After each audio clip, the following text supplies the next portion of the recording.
The Third Eye Fallacy, Resisting the Transcendental Temptation, by David Christopher Lane. Narrated by Ray Mullins. Introduction. Paul Kurtz and the Transcendental Temptation. Back in the 1980s, I used to write articles for Fate magazine, adding a little extra money to my teaching job at Warren College as I was attending graduate school at the University of California, San Diego. Eventually, I was asked to become a part-time book reviewer for the publication. It was a great gig, since they would send me the latest books that they received in the office. Most of the texts dealt with excursions into the paranormal, ranging from Edgar Cayce readings to near-death experiences. Usually, given the questionable content and speculations that were common in such tomes, my reviews tended to be highly critical and sometimes downright harsh. Perhaps the best example of the latter is when I read W. H. Church's Many Happy Returns, where the author readily confessed that he fictionalized many of the recollections which detailed the numerous past lives of Edgar Cayce. Simply put, the book wanted to be taken as a serious study of reincarnation, but it was anything but. I ended my review with an impolite pun. The only happy return for this book is at the refund counter. Ironically, during those 5 or so years publishing with Fate magazine, I was much more sympathetic to parapsychology and borderline science. But one book I was asked to review made me rethink my more romantic tendencies concerning all things psychic. It was Paul Kurtz's 500-page work, The Transcendental Temptation, a critique of religion and the paranormal, which was first printed in 1986. And has subsequently been revised and gone through several editions. Kurtz's book is a rationalist but impassioned plea to think clearly and critically when it comes to analyzing metaphysical or supernatural claims. It is not that the transcendent cannot exist, but only that the evidence for it is insufficient. If something is indeed true, it will easily accommodate our proffered skepticism. Thus, there is absolutely no need to believe in something simply because it is our cultural tradition, or one must have faith in a holy book written centuries prior. Doubting isn't anti-religious in the least. To the contrary, it is the surest pathway to test the veridicality of any extraordinary claim. Our doubts don't make the truth disappear, just as squirting a water gun at the sun doesn't make it melt away. The following essays are my limited attempt to show how reasoning based on Occam's razor works, and why science, and not hyperbolic conjectures, is the most practical and expedient way at better understanding the cosmos that we inhabit. Theo Evo. Is there a God design to the cosmos that remains incognito? John White played an instrumental role in getting Ken Wilber his first work, The Spectrum of Consciousness, accepted by the Theosophical Publishing House in 1977. He has had a long career in the print world and has been at the forefront of advocating higher states of consciousness. Several of his books, particularly What is Enlightenment and Kundalini, Evolution, and Enlightenment, have had a lasting impact in transpersonal psychology circles.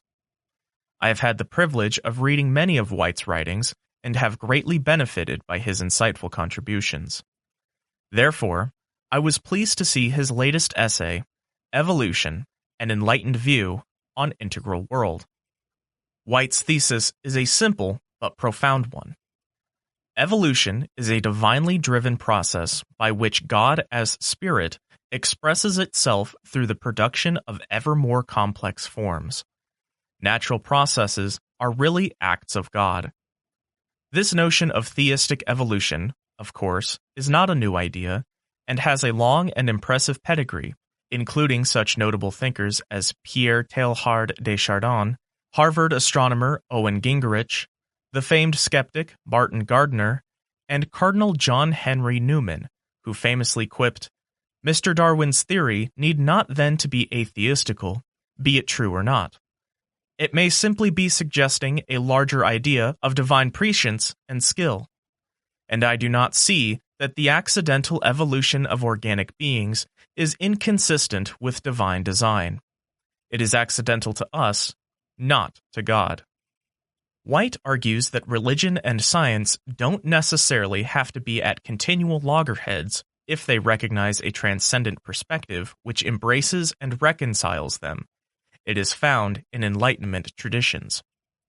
Now, as much as I enjoy and appreciate John White's overarching metaphysic, so clearly written and expressed, foregoing the usual sleight-of-hand obfuscations often common in such purviews, see William Lane Craig and Chuck Missler for examples of such, I don't find his article persuasive or evidential in the least. I suspect it is because White isn't really presenting a detailed and engaged argument to convince theistic doubters and skeptics, but rather simply giving voice to his long-held spiritual views and how he perceives the cosmos at large. As a personal statement of his own beliefs, I have no argument with White. That is certainly his prerogative.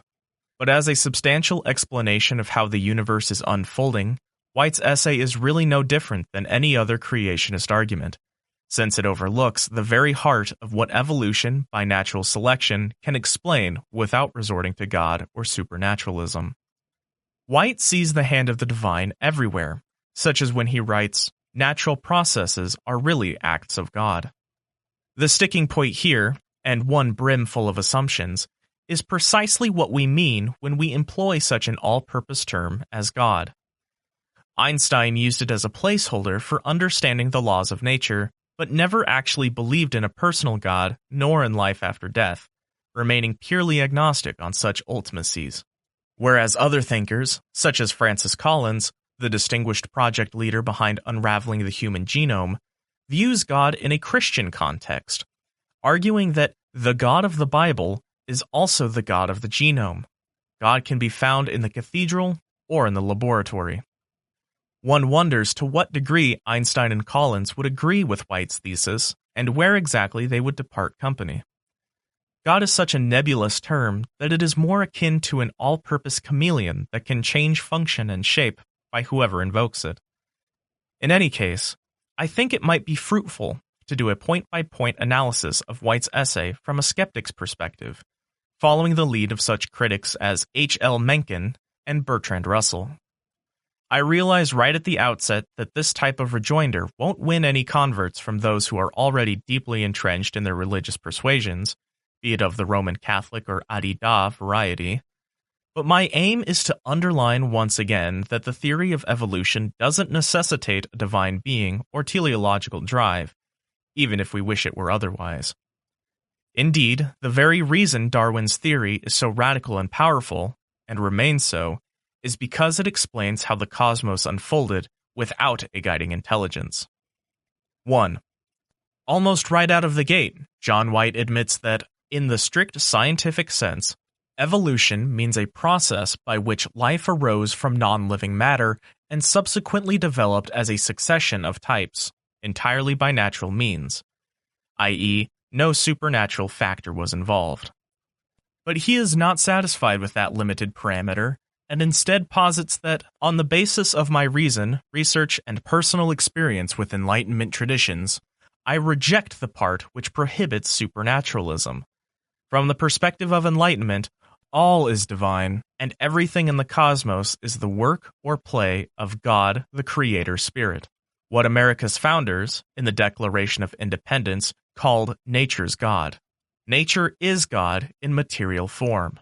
God, or what might be called supernature, infuses and pervades all of nature. White doesn't sufficiently elaborate on why such a supernatural invocation is necessary. To wit, one is reminded of Pierre-Simon Laplace's oft-quoted response to Napoleon about why he didn't include God in his system explaining the universe. Whether it is embellished or not, the underlying revelation remains the same.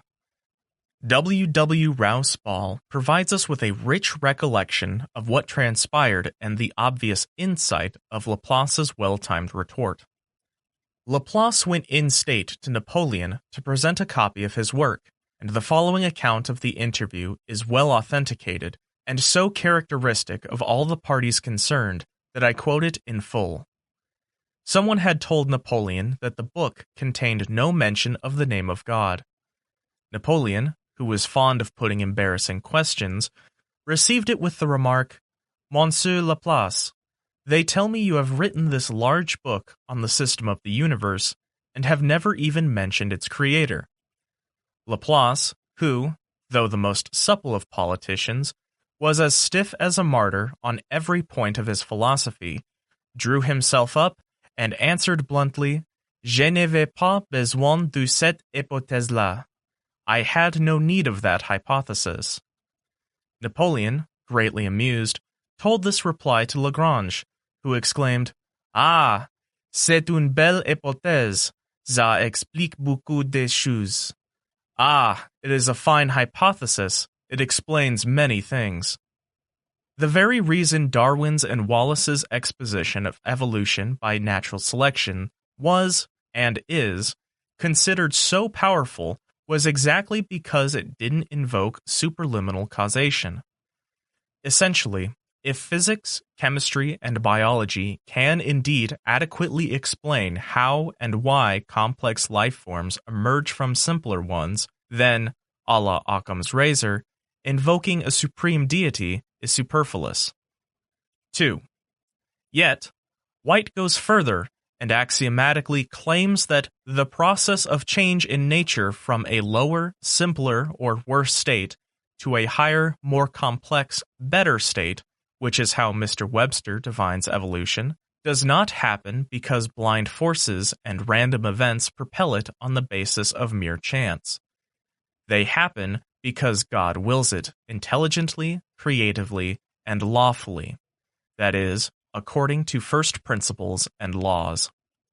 Here, White succumbs to a deep misunderstanding of how evolution actually works, since natural selection isn't mere chance. As Christy Wilcox, writing for Scientific American, explains, evolution isn't predictable, and randomness is key in determining how things change. But that's not the same as saying life evolves by chance. That's because while the cause of evolution is random, mutations in our genes, the process of evolution, selection, is not. It's kind of like playing poker. The hand you receive is random, but the odds of you winning with it aren't. And like poker, it's much more than just what you're dealt. Outside factors, your friend's ability to bluff you in your poker game, or changing environmental conditions in the game of life, also come into play. So while evolution isn't random, it is a game of chance, and given how many species go extinct, it's one where the house almost always wins. Ironically, White's very thesis that God's intelligent will is behind life's complexity and emergence is, sorry for the bad pun, the very antithesis of Darwinian evolution, since the latter's explanatory power is derived by showing how purely physical forces can and do give rise to increased complexity within certain environmental niches. White reveals his own religious dogma, and without any supporting evidences whatsoever, when he unhesitatingly proclaims, "Science has recognized some of the laws of the cosmos, but has not yet recognized the lawmaker. God is the motive force of evolution. God is the origin source of all life. God is the creator-artist behind the entire panorama of the cosmos. Yet God is not a mythic deity or anthropomorphic figure. God is the ultimate reality of all existence, which is consciousness, and thus the sages say it is infused with intelligence." While these univocal declarations are not uncommon amongst religionists of varying stripes, they are not scientific facts, and in the context of an article on evolution, do not help enlighten readers about the nuts and bolts of how such a divine intelligence is truly operative in the universe. To a more observant eye, and one not aligned with a spiritual purview, the cosmos doesn't look infused with intelligence, but incredible amounts of empty space and energy that produces no life, intelligent or otherwise, for billions and billions of years. And in the one place that we know where life has emerged, it has done so in a horrific cauldron where the only absolute certainty is death, which is usually preceded with unimaginable pain and suffering. H. L. Mencken, the acerbic critic of the early part of the 20th century, provides a suggestive counterballast to White when he writes, "The first effect of what used to be called natural philosophy is to fill its devotee with wonder at the marvels of God. This explains why the pursuit of science, so long as it remains superficial, is not incompatible with the most naïf sort of religious faith. But the moment the student of the sciences passes the stage of childlike amazement and begins to investigate the inner workings of natural phenomena, he begins to see how ineptly many of them are managed, and so he tends to pass from awe of the Creator to criticism of the Creator, and once he has crossed that bridge, he has ceased to be a believer. One finds plenty of neighborhood physicians, amateur botanists, high school physics teachers, and other such quasi-scientists in the pews on Sunday, but one never sees a Huxley there, or a Darwin, or an Ehrlich." Mencken's ascertainment about looking deeper into the creation and finding the Creator's apparent design wanting is a telling one. As I used to remark to my students at California State University Long Beach in our upper division science and religion course, if we bought our body at Costco or Target, with all that can and does go wrong with it, we would have returned it by now and asked for a refund. It doesn't bode well for God's so-called intelligence when over 99.9% of every living species has gone extinct. Indeed, it makes no sense at all, and that is why Darwin's and Wallace's great advance was to show how and why purely natural processes, without an overarching guiding supreme archon, accounts for the wide diversity we see around us. It also explains why there is so much disease and pestilence in a world that should lack such if it were intelligently planned. All of this reminds me of a long conversation I once had with my late father-in-law as we were driving from La Jolla to San Clemente. As an architect himself, who had built a number of buildings, from the Kona Coast in Hawaii to Anchorage, Alaska, he couldn't conceive of how the universe was void of an absolute architect, since according to him, everything is so well engineered. Richard Dawkins' argument about a blind watchmaker just didn't make any sense to him. But as Bertrand Russell would point out, we are not really being honest about what we observe, since any close analysis of the biological proceedings will show us that Hobbes was correct to point out the obviousness of it all, that the life of man is solitary, poor, nasty, brutish, and short. The current pandemic is just yet another reminder of how impersonal nature is and how random it can be in targeting its victims. And lest we forget, every single life form is a victim in this eat or be eaten matrix, where no one comes out unscathed and alive. This is why Siddhartha Gautama's first noble truth has a universal import to it: dukkha. So while I can appreciate John White's theism and his views on enlightenment, they are woefully deficient in helping us understand our place in the cosmos when compared to evolutionary theory as proposed by the neo-synthesis and beyond. White's is providing us with a God-infused credendum, not a convincing rationalist one. 3.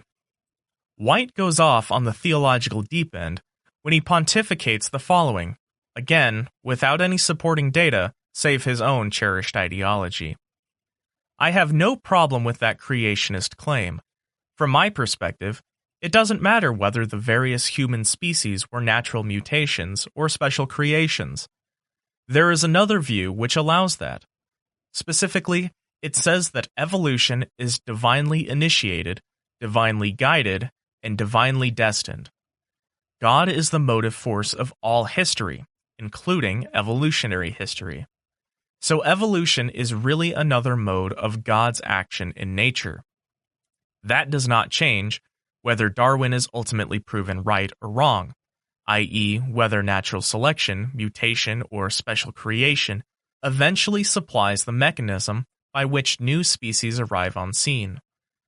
From the point of view of enlightenment, science's godless chance mutation is actually God's special creation occurring through processes which simply are not yet fully perceived and understood by science.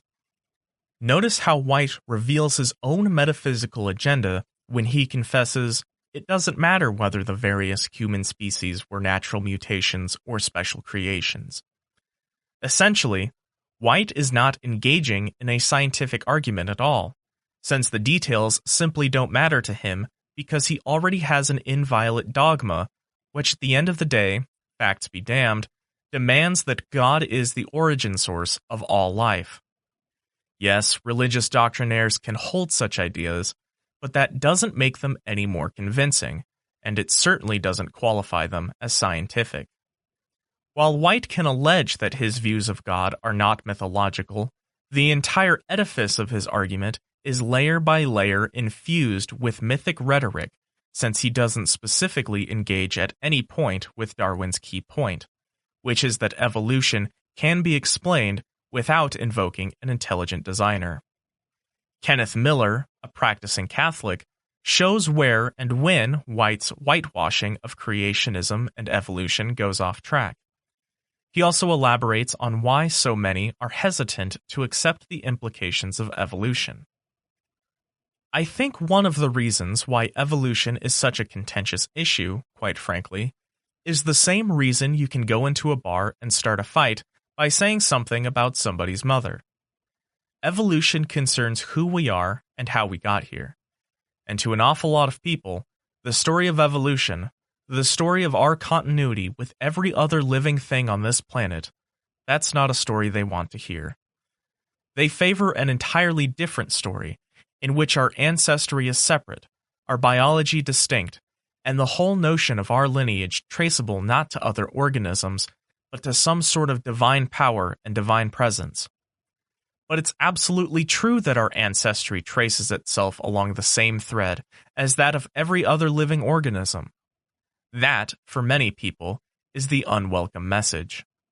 And I think that's why evolution has been, is, and will remain such a controversial idea for many years to come. So by placing the supernatural as a cause in science, you effectively have what you might call a science stopper. If you attribute an event to the supernatural, you can, by definition, investigate it no further. If you close off investigation, you don't look for natural causes. If we had done that 100 years ago in biology, think of what we would have discovered because we would have said, well, the designer did it. End of story. Let's go do something else. It would have been a terrible day for science. But the reality is that evolutionary change is restricted. It's restricted by the laws of physics and chemistry. It's restricted by the nature of molecular biology. It's restricted by the constraints of developmental biology during development. Most importantly, evolutionary change is governed by natural selection, and natural selection is not a random process at all. Natural selection selects for successful phenotypes, for successful combinations of characteristics that actually work, and that's not random at all. Miller goes right to White's core point when he posits that though he is a scientist and has faith in God, it doesn't make faith a scientific proposition. And though I like White's upfront and declarative clarity, there is nothing in his article that withstands rational scrutiny and admits to the reader that he needs to change cerebral venues. To the contrary, White's essay reminds one anew of why biology, sans God-centered engineering, has made so much progress in the last 160 years. 4. White is convinced that evolution is on a ceaseless path of progress, echoing Teilhard de Chardin's The Phenomenon of Man. Yet, such an optimistic prediction is not necessarily true, given how contingent evolutionary pathways have and will be. If we rewind the evolutionary clock, we can easily see that nothing is progressively certain, and that, as Alan Lightman from MIT entitled one of his more readable books, we live in an accidental universe, where all sorts of probabilities are in play. If the Chicxulub impactor never occurred 65 million years ago, then human beings as we know them today may never have come into existence. Or, astronomically speaking, if the sun was closer or farther away, life may never have fructified. So many variances and so many variables, so it isn't hard to imagine that human beings could end up like their extinct dino ancestors. The distinguished mathematician-philosopher Bertrand Russell, who interestingly won his Nobel Prize in Literature, elaborates, "There are other objections to this evolutionary optimism. There is every reason to believe that life on our planet will not continue forever, so that any optimism based on the course of terrestrial history must be temporary and limited in its purview. There may, of course, be life elsewhere, but, if there is, we know nothing about it, and have no reason to suppose that it bears more resemblance to the virtuous theologians than to Hitler. The Earth is a very tiny corner of the universe. It is a little fragment of the solar system. The solar system is a little fragment of the Milky Way, and the Milky Way is a little fragment of the many millions of galaxies revealed by modern telescopes. In this little insignificant corner of the cosmos, there is a brief interlude between two long lifeless epochs. In this brief interlude, there is a much briefer one containing man. If really man is the purpose of the universe, the preface seems a little long.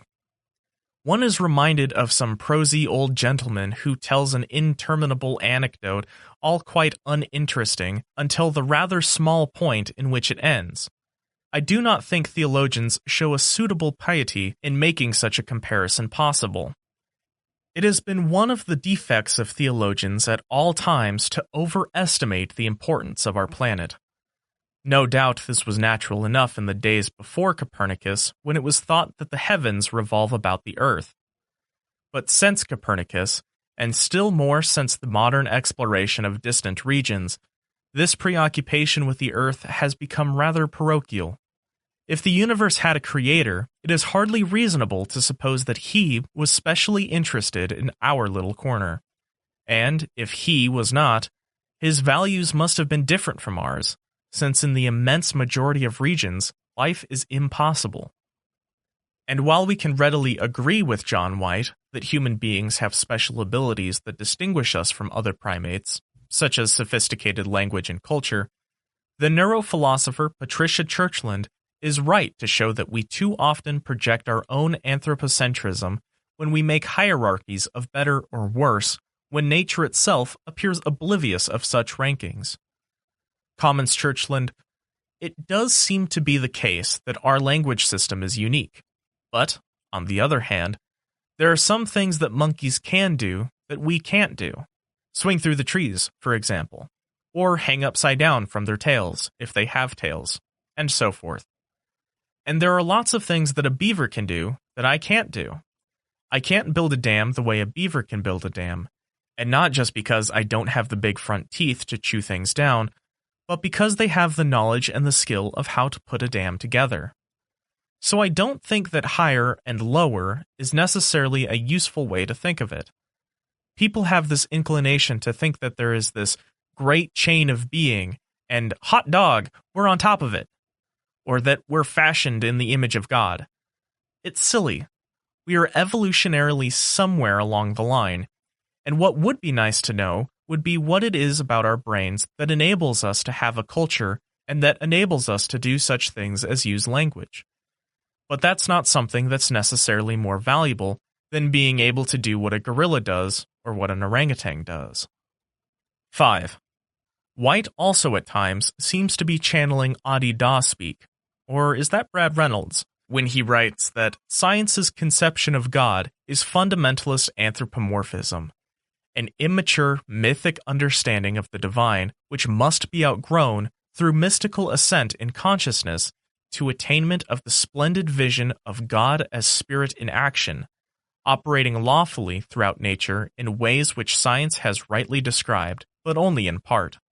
Again, White has the right to his religious views, but let's not pretend for a nanosecond that any of this New Age hyperbole has scientific merit or necessitates a reorientation about how to incorporate intelligent design into our discussions. To the contrary, such rhetoric is no different in import than what one hears from a Christian fundamentalist talking about the Holy Spirit. Naturally, White and those aligned with his way of thinking believe that they are dissimilar to their theological cousins and have somehow risen above the cultural restrictions of their time. But perhaps a word of caution in this regard may be in order. Bertrand Russell, as always, the consummate logician and mathematician, provides us with a necessary warning shot across the bow. We all know that there are absurd beliefs in Soviet Russia. If we are Protestants, we know that there are absurd beliefs among Catholics. If we are Catholics, we know that there are absurd beliefs among Protestants. If we are conservatives, we are amazed by the superstitions to be found in the Labour Party. If we are socialists, we are aghast at the credulity of conservatives. I do not know, dear reader, what your beliefs may be, but whatever they may be, you must concede that 9/10 of your beliefs of 9/10 of mankind are totally irrational. The beliefs in question are, of course, those which you do not hold. I cannot, therefore, think it presumptuous to doubt something which has long been held to be true, especially when this opinion has only prevailed in certain geographical regions, as is the case with all theological opinions.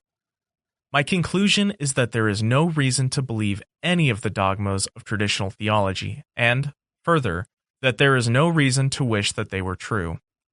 Man, insofar as he is not subject to natural forces, is free to work out his own. White appears to want to tackle science on its own merits, but his attempt to do so devolves into premature psychological labeling when he writes, again without substantial backup, "Science is essentially based in ego consciousness. That is not wrong in and of itself. In fact, science is one of the high points of development for the egoic state of consciousness, but it tends to reject what is higher or otherwise beyond ego, and that is indeed wrong. It is what misleads science into scientism, namely, declaring that atheism and materialism define reality. For example, scientism's rejection of the parapsychological evidence for post-mortem existence of human consciousness says, in effect, when you're dead, you're dead. That's all there is to it.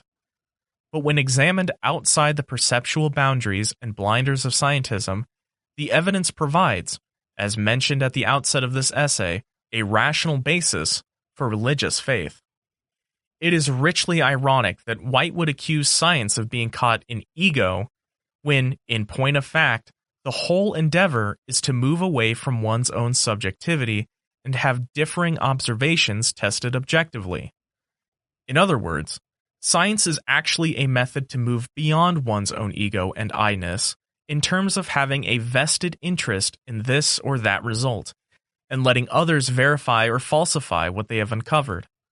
Double-blind testing is the very opposite of egoic. Perhaps John White should look more closely at Adida's unadulterated self-promotion for a good example of egoic, and not confuse it with science's attempt to minimize self-aggrandizement. Also, White shows his misunderstanding of science when he writes that science tends to reject what is higher or otherwise beyond ego, and that is indeed wrong. It is what misleads science into scientism, declaring atheism and materialism define reality. First, science's process looks first and foremost to evidence, not whether something is egoic or beyond such. Second, science doesn't declare atheism or even materialism, since it is a procedure of inquiry that proffers competing hypotheses, which are then vetted to find which one provides the most comprehensive results. In the end, it is a practical endeavor, even if we may later make philosophical appraisements on the basis of what it uncovers. Third, White jumps the gun and again reveals his own not-so-hidden agenda when he alleges that parapsychological evidence on post-mortem existence of human consciousness has been rejected. To the contrary, a number of scientific studies have been published by refereed journals which give voice to NDE's studies with suggestive non-materialistic reports, such as Pim van Lommel's provocative findings in Lancet, Advances in Experimental Medicine and Biology, and Annals of the New York Academy of Sciences. Saying something is scientism is too often a straw-built piñata which, when bludgeoned, reveals nothing of real substance except that it serves as a distraction from responding appropriately to findings that upend our cherished beliefs. This may stick in the throat of those who have misconceptions about the nature of scientific endeavors, but a systematic process for exploring how and why things work the way they do is intrinsically humble. Why? Because it begins with a position of unknowing, and then proceeds to vet and openly air out competing models to see which one best explains the given phenomenon. It isn't perfect, and it is never wholly correct in its pursuit of truth, and because we know this from the outset, it remains an open-ended pursuit. Yet, when I read White and others of like persuasion, I see that they pontificate as if they already know how the game is played and are on intimate terms with the creator and his intentions. This, to be sure, isn't science, and it smacks of uncalled hubris. Yes, I get that there may be much beyond the reach of our rational minds, and that exploring the depths of our consciousness is a worthwhile journey. But let's be careful not to mistake our premature map-making with the transcendental territory we wish to investigate. I, too, believe that meditation, contemplation, deep prayer, and other spiritually oriented exercises and techniques are important and valuable. But in our haste, we need not mix and confuse metaphors.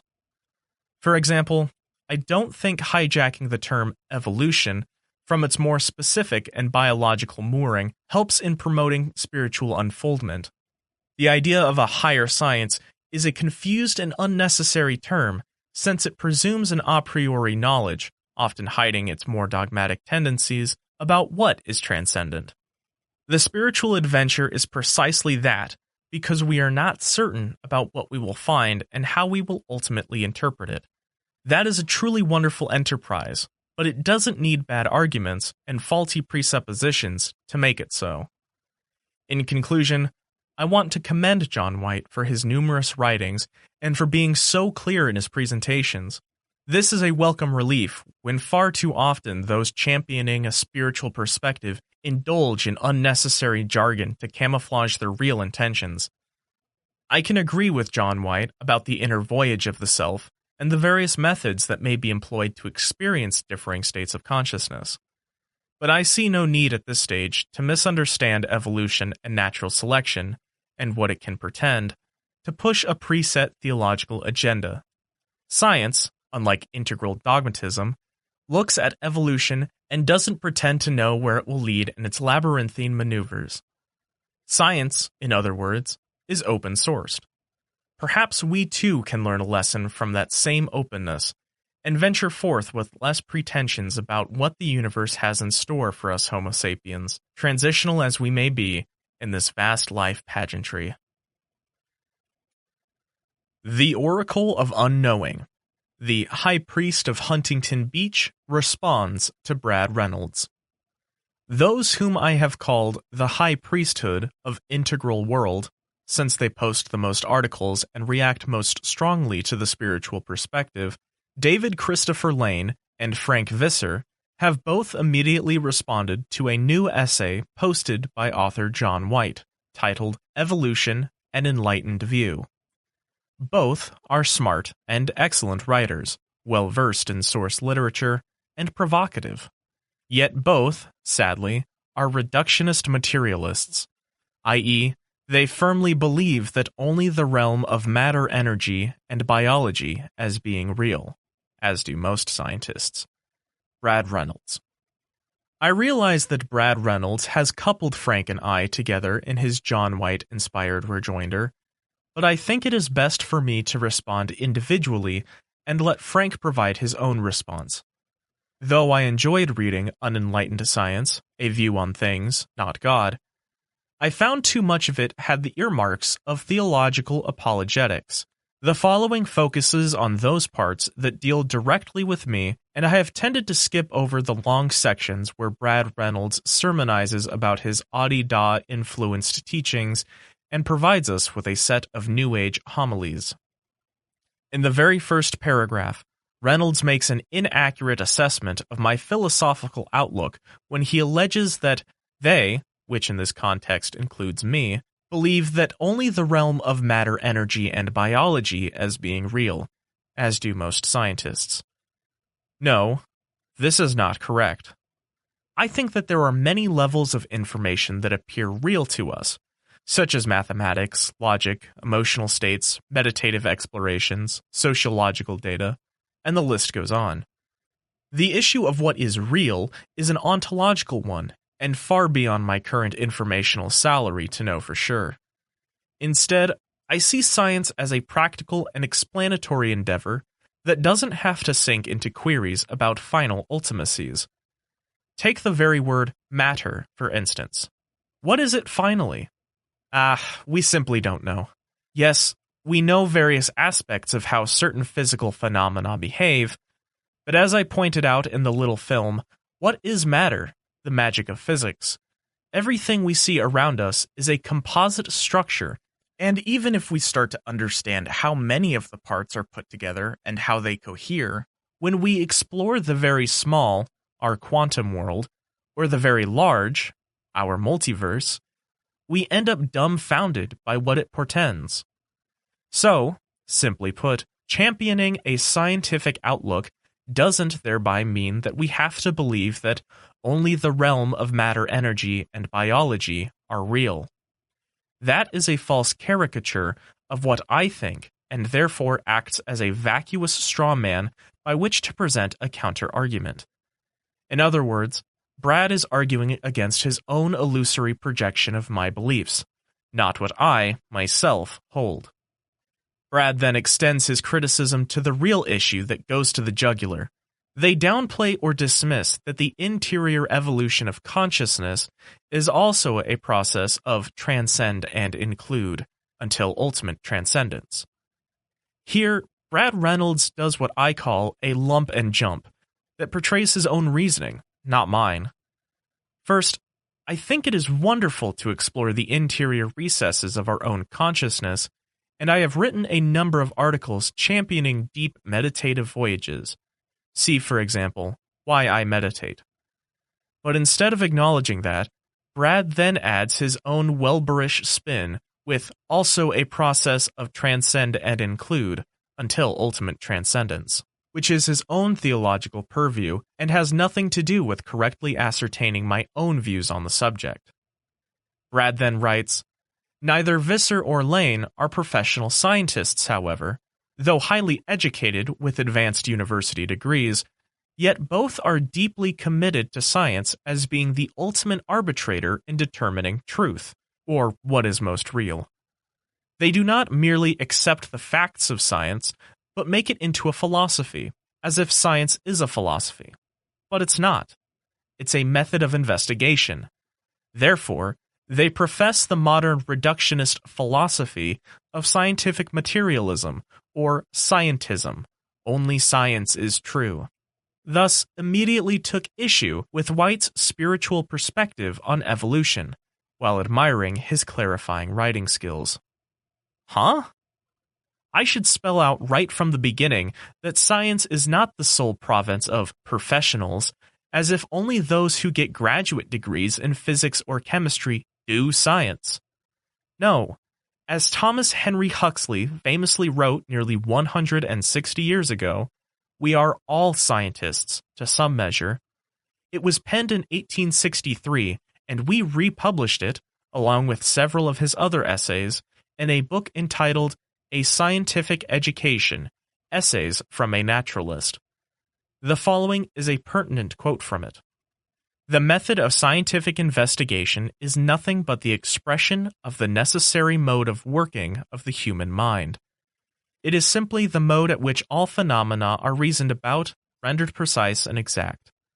There is no more difference between the mental operations of a man of science and those of an ordinary person than there is between the operations and methods of a baker or of a butcher weighing out his goods in common scales, and the operations of a chemist in performing a difficult and complex analysis by means of his balance and finely graduated weights. It is not that the action of the scales in the one case and the balance in the other differ in the principles of their construction or manner of working, but the beam of one is set on an infinitely finer axis than the other, and of course turns by the addition of a much smaller weight. Do not allow yourselves to be misled by the common notion that an hypothesis is untrustworthy simply because it is a hypothesis. It is often urged, in respect to some scientific conclusion, that, after all, it is only a hypothesis. But what more have we to guide us in 9/10 of the most important affairs of daily life than hypotheses, and often very ill-based ones? So that in science, where the evidence of a hypothesis is subjugated to the most rigid examination, we may rightly pursue the same course. You may have hypotheses and hypotheses. A man may say, if he likes, that the moon is made of green cheese. That is a hypothesis. But another man, who has devoted a great deal of time and attention to the subject, and availed himself of the most powerful telescopes and the results of the observations of others, declares that in his opinion it is probably composed of materials very similar to those of which our own Earth is made up, and that is also only a hypothesis. But I need not tell you that there is an enormous difference in the value of the two hypotheses. That one which is based on sound scientific knowledge is sure to have a corresponding value, and that which is a mere hasty random guess is likely to have but little value. Every great step in our progress in discovering causes has been made in exactly the same way as that which I have detailed to you. A person observing the occurrence of certain facts and phenomena asks, naturally enough, what process, what kind of operation known to occur in nature, applied to the particular case, will unravel and explain the mystery. Hence you have the scientific hypothesis, and its value will be proportionate to the care and completeness with which its basis has been tested and verified. It is in these matters, as in the commonest affairs of practical life. The guess of the fool will be folly, while the guess of the wise man will contain wisdom. In all cases, you see that the value of the result depends on the patience and faithfulness with which the investigator applies to his hypothesis every possible kind of verification. Thus, it is a question of how well our varying explanations hold up to rational scrutiny. This isn't a partitioned game, since every one of us, professional or amateur, do some sort of science daily.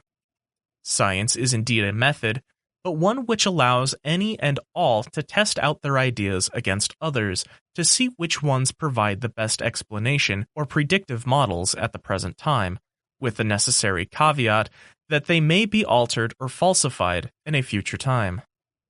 Therefore, Brad is mistaken when he reifies science as if it were a thing apart from human activity. Hence, his claim that I am deeply committed to science as being the ultimate arbitrator in determining truth, or what is most real, is once again a distortion of his own making. No, I see science as one of many ways of engaging the world and accumulating knowledge. Undoubtedly, it is a wonderful procedure of acknowledging our own limitations and allowing for our guesses to move beyond mere hunches when we hypothesize, experiment, test, and attempt to verify what we presume. Interestingly, what makes science progressive is not that it proves this or that, it doesn't, but because it is a critical way of finding out what works better or worse over time. Science, as such, doesn't have a finality, and therefore to say that it is the final arbitrator is to confuse how it operates. But, Brad goes on to say, they do not merely accept the facts of science, but make it into a philosophy, as if science is a philosophy, but it's not. It's a method of investigation. Therefore, they profess the modern reductionist philosophy of scientific materialism or scientism. Only science is true. Thus, immediately took issue with White's spiritual perspective on evolution, while admiring his clarifying writing skills. Once again, Brad indulges in creating fictions about me and what I believe. First, science is indeed a human method of investigation, and I have repeatedly said the same in a number of articles. But that doesn't then mean by extension that I think everything must be reduced down to only scientific discourse. To the contrary, there are many ways of approaching the cosmos, and science is just one tool in our intellectual shed. I don't subscribe to a philosophy of scientific materialism as if that were a creed. No, I take a much simpler approach, which is quite practical and useful. Try to explain things by what is known first, before jumping levels. So, if I break a tooth, I go to the dentist who is an expert in that area. I don't go to my local priest. When I go on an airplane, I like my pilots trained in aviation. I could care less if they knew nothing about shamanism. Now, as I pointed out in The Remainder Conjecture, following the lead of Edward O. Wilson in his book Conscience, doing intertheoretic reductionism does not mean that only physics can explain everything. No, it is just a very practical way of trying to explain varying phenomena and their respective behavior. So, naturally, when our car breaks down, we go to an auto mechanic and not to a psychologist, unless, of course, he fixes cars as a side job. Being practical doesn't then by extension mean that only matter and matter only exists and becomes some sort of core philosophy which is inviolate. No, rather one goes to get the best results, given what we currently know. That is why science has grounded itself in physics, chemistry, and biology. There may well be much beyond the ken of these disciples, and that is why new fields of endeavor have blossomed forth, from neuroscience to sociology to big data and onwards. It is at this juncture that Brad then proceeds to perform his own pseudo-psychologizing, with a unique Adi-Da-influenced twist, when he writes, "From my perspective, both Visser and Lane live mostly in the mind, not the heart, where divine spirit is found and revealed most fully in purporting their philosophy, though I am sure, as good men, they use their heart to love others, just not to make very good philosophy. Technically, they don't do philosophia, or love of wisdom, but prefer the love, or appreciation, of science above all else. I can appreciate that Brad believes what he does about me, and Frank, but as usual, he has a quite mistaken view of what I think. First, I don't have a love of science above all else. That's just silly. I love my wife and kids beyond what I can express. I love my brother and sister. I love Sharon and lots of friends. I love surfing. I love books. I love boating. I love golf. I love much that has nothing to do with science. I find it funny that Brad argues against wholesale reductionism, but employs it when he wants to create a thumbnail sketch of our respective philosophies.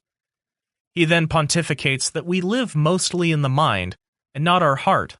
Watch Brad's capitalizations, as they are theological pointers. I don't know if Brad or Frank or anyone else lives mostly in their mind or their heart, especially when I have never met them in person or interacted with them on a day-to-day basis. Having a love of wisdom and a love of science are not mutually exclusive.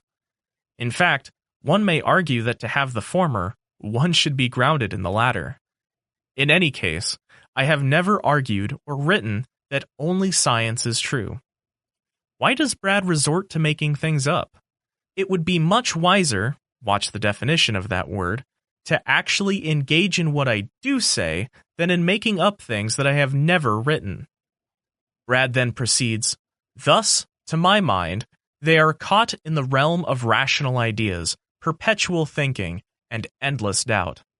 In fact, Professor Lane subscribes to a philosophy he calls unknowing, as one of his book's title confesses. At least he recognizes that the mind itself can never know it all, thus preferring to marvel at the new discoveries of science, which should be an unending enterprise of entertainment, since science is perpetually in the mode of discovery. Indeed, this is why science is such an effective method of investigation, but also why it's such a poor philosophy of life in discovering the real truth of our reality as a whole. You don't need to know science, in other words, to be enlightened or realize God. This is why we need mysticism and enlightened teachings, as White proposes, as well as science. Science, we believe, does not directly deny the mystical or enlightened view, for it lies outside its purview. I have long noticed that some devotees who are committed to a particular religion or a spiritual path tend to believe that they have found the truth or the light, and anyone who doesn't hold the same belief system are, as Brad proclaims, caught in the realm of rational ideas, perpetual thinking, and endless doubt. It is typical of an in-out mentality, and one which speaks volumes about the person who proclaims to know the inside road to God. I'm fairly sure that when Frank goes sailing, he has other things on his mind than being caught in endless doubt. I know for myself that when I am in the ocean, I tend to be focused on surfing the incoming wave, not some logical debate between Bertrand Russell and Ludwig Wittgenstein. Brad confuses my fondness for science as somehow forming the basis of my entire philosophical outlook. My position is that there are many ways to live in this world, and I tend to enjoy a number of options, including meditation, eating vegan food, and playing with my son Kelly in virtual reality. The list is pretty exhaustive, and writing about science is but a very small part of it. Yet Brad wants us to know that we don't need science, since what he really wants to pontificate about is God, and why we need mysticism and enlightened teachings. Watch the capitalizations. He then goes on to suggest that Frank and I are somehow clueless about God and why he cannot be proven. It is right here that Brad begins to go into his Adi-Da preaching mode and starts to posit varying axioms that he believes are somehow beyond intellectual inspection, such as when he writes, "God cannot be proven. God or the spiritual nature of reality can only be doubted or denied by the intellectual advances of the mind." Brad then proceeds to provide us with one of his perennial sermons, which is clearly his prerogative, even if he forgets in the process that he has done these many times before without any effect. Why? Because what he says about God and ultimate spiritual truths reflects his own particular theopneustos-like learning. That is all well and good, but I don't find his preaching convincing, at least not in the way he presents it. I have said this prior to Brad in previous essays, and it needs repeating again. What he writes is no different than what I hear a born-again Christian preach at the entrance of Huntington Beach Pier. Find Jesus, and you will be saved.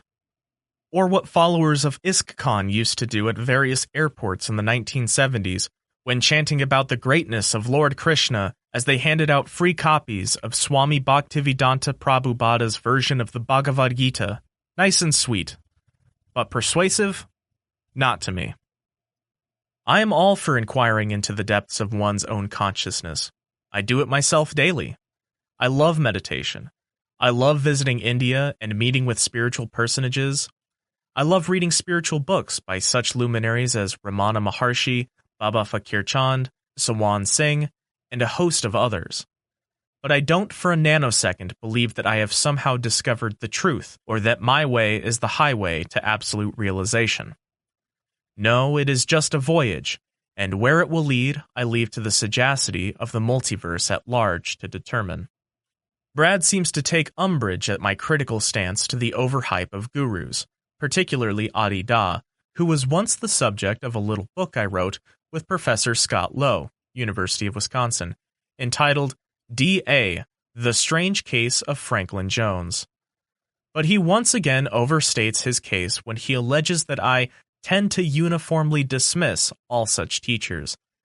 To the contrary, I have written extensively on how some of these gurus are quite insightful and have championed their cause in several books, which the MSAC Philosophy Group was proud to publish, including most recently 3 new titles: To Evaporate in the Universe, the autobiography of Professor Bhagat Ram Kamal, The Enlightened Successor, and The Soldier Sage of Bias. As anyone who knows me can attest, I am particularly fond of the words of Ramana Maharshi and Fakir Chand, though even here I don't agree with everything they said or did. No, I think we need lots of discriminating intelligence when appraising these spiritual masters, and I see no need to over-eulogize their accomplishments. In this regard, I think the buyer should beware of gurus who often do more harm than good, as we recently saw with the downfall of Andrew Cohen. For the next several pages in his essay, Brad Reynolds outlines his religious spiritual beliefs and writes as if he somehow discovered something that Frank and I are too blind to see. I have no argument with Brad's personal belief system. I am glad it floats his boat. But perhaps to his consternation, I find it to be more of the same: theological sloganeering. Later in the same essay, however, Brad says something that needs unpacking. Yet, by admitting their preference for a philosophy of unknowing, Lane Visser claim it's best to be inquisitive in a constant and endless search for knowledge. Thus, they never claim that they know it all, like mystics tend to do, since for them there is no final knowledge, especially about God, or matters of ultimate importance. Yes, I certainly don't claim to know it all. Geez, I know very, very little in the ultimate scheme of things. There is much about my own boat's engine that I don't understand. There is much about Donald Trump that baffles my mind. And, according to certain studies in psychology, I can only hold 4 to 7 thoughts at a single time. So, given my limited cranial capacity, I often feel like a cow mooing at the moon. But many mystics also say the same thing. They don't perceive God as known in his, her, it entirety, but rather as an infinite expanse completely beyond comprehension. Nicholas of Cusa sums it up beautifully when he speaks of how infinitely cannot be encompassed by a finite creature. A drop may be part and parcel of the ocean, but even as it blends into that sea, it is an expanse beyond its containment. Yet Reynolds proceeds, and then claims, apparently, the truth of spirit in action eludes them, since they do not first recognize the reality of spirit, other than as some idea someone uses to tinker with science.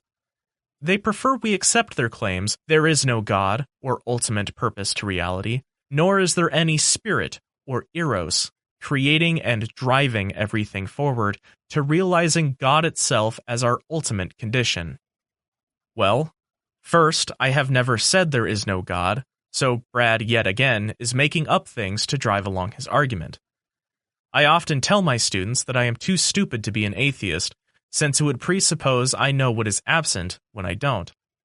Second, I am not a priori against a theory that counters Darwinian evolution. I think it is perfectly fine to propose an intelligent designer to the universe, but here's the caveat. It should be evidentially convincing. I don't find Wilbur's or White's or Behe's theories on the origin and the development of the cosmos persuasive, and have written extensively about why I balk at their conjectures. Provide the necessary evidence, the necessary protocols, the necessary predictive power, and I think even a Richard Dawkins would change his mind, since it is the explanatory range of Darwin's argument that holds sway, not some appeal to a dead authority. Yes, Wilbur can believe in his eros-driven cosmology, but that doesn't make it so because he quotes this or that ancient philosopher or philosophy. It is just another theology dressed up on pseudo-scientific garb, as Frank Visser has gone to great lengths to show. But, hey, if Wilbur or whomever does come up with some overwhelming evidence, then I am quite open to it. So should we all be. By the way, Carl Sagan, that famous critic of all things paranormal, once wrote a very intriguing novel, Contact, which showed how science could be dead wrong about the lack of intelligent design in the universe. Sadly, the movie version of the book left out the great ending, which was quite a nice shocker. I won't give it away since it is instructive on how human scientists can and do change their perspective given enough data. As for John White and Ken Wilber, I think Brad Reynolds misreads me about why I spent the time analyzing their writings. I happen to like Ken a lot. He was very personable to me, and I have long enjoyed his books. Yes, I have become more critical of his works in later years, but that in itself is not surprising, since one learns more as one matures. The best compliment any writer can get is when a reader takes the time to engage in his or her argument and show where and when they disagree. Otherwise, how else can any discussion evolve over time? I don't see critics of my work in a harsh and dark light, but rather as providing me with wonderful opportunities to either clarify my views better or correct them where I made blunders. Quite honestly, I think Wilber should be extremely grateful to Frank Visser for spending so much time on his books and illustrating where he thinks he has gone off track. I know for myself that I write better and more consistently when a critic takes exception on what I write, forcing me to reconsider or alternate my modes of expression. The fact remains that I happen to have enjoyed White's essay, even if I disagree with much of it. Such is the philosophical enterprise, such is education, and such is learning. Perhaps a famous quote from Omar Khayyam, as rendered into English by Edward Fitzgerald, is fitting here. Myself when young did eagerly frequent doctor and saint, and heard great argument about it and about, but evermore came out by the same door as in I went. The Descent of the Avatar. Confusing personal theology with transcendental cosmology. John White has provided us with a delightful reframing of Hindu mythology, focusing on evolution and the 9, in the future to be 10, avatars, and what they represent for ever-increasing levels of consciousness. White's thesis, even if deeply questionable, is exceptionally clear, and he states it up front in the very first sentence in his essay. Human history is a process of ascent to Godhead. But what makes avatars, the flowering of humanity, distinctive is how White interweaves involution and evolution together, arguing that ascent would not be possible unless there first was descent. We cannot spiritually lift ourselves by our own bootstraps. He further proclaims a God-centric infusion of the cosmos, whereby there is a teleological design at work in us from the start. There is a divine intention at the foundation of the universe. Because of this innate structure to the universe, it has an inevitable unfolding over time, like a flower that slowly blossoms, which reveals higher and higher forms of consciousness. White contends that within that larger context, we humans have also been brought forth as a form of God, but we are not a static form. Like the cosmos, we are evolving. We have a purpose, a direction, a meaning, and that meaning is growth to godhood.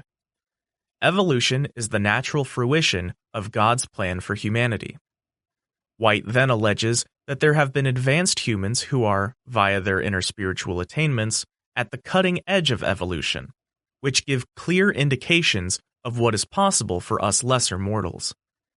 In Hinduism, these elevated beings are referred to as avatars, which in Sanskrit literally means descent or come down, indicating that they bring forth their own enlightenment to those lacking such.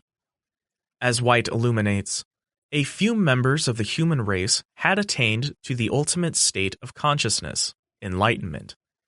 Buddha, Lao Tzu, Rama, and shortly after, Socrates, Plato, Zoroaster, Pythagoras, Jesus, and others demonstrated self-transcendence to the point where they could say, as Jesus did, that I and the Father are one, meaning their sense of self-identity was totally divested of ego and totally invested in the divine domain, the transcendental realm from which all creation arises. Such evolutionarily advanced people were so far beyond the understanding of the masses that they were perceived as incarnations of God. The term most commonly used to describe that condition is avatar, a Sanskrit word meaning literally, he descends. An avatar is said to be a deity who voluntarily assumes a physical body to participate in creation. An avatar is the divine in human form, God walking the earth among men and women. White then proceeds to give a Joseph Campbell-like spin to the famed 10 avatars in Hinduism by arguing that each incarnation should be understood metaphorically, not literally, as representing different, but nevertheless progressive, stages of consciousness. It is a pregnant observation, worthy of literary analysis, even if we may interpret the same differently. As White elaborates, here is how the history of evolution is presented in the myth of Vishnu's incarnations.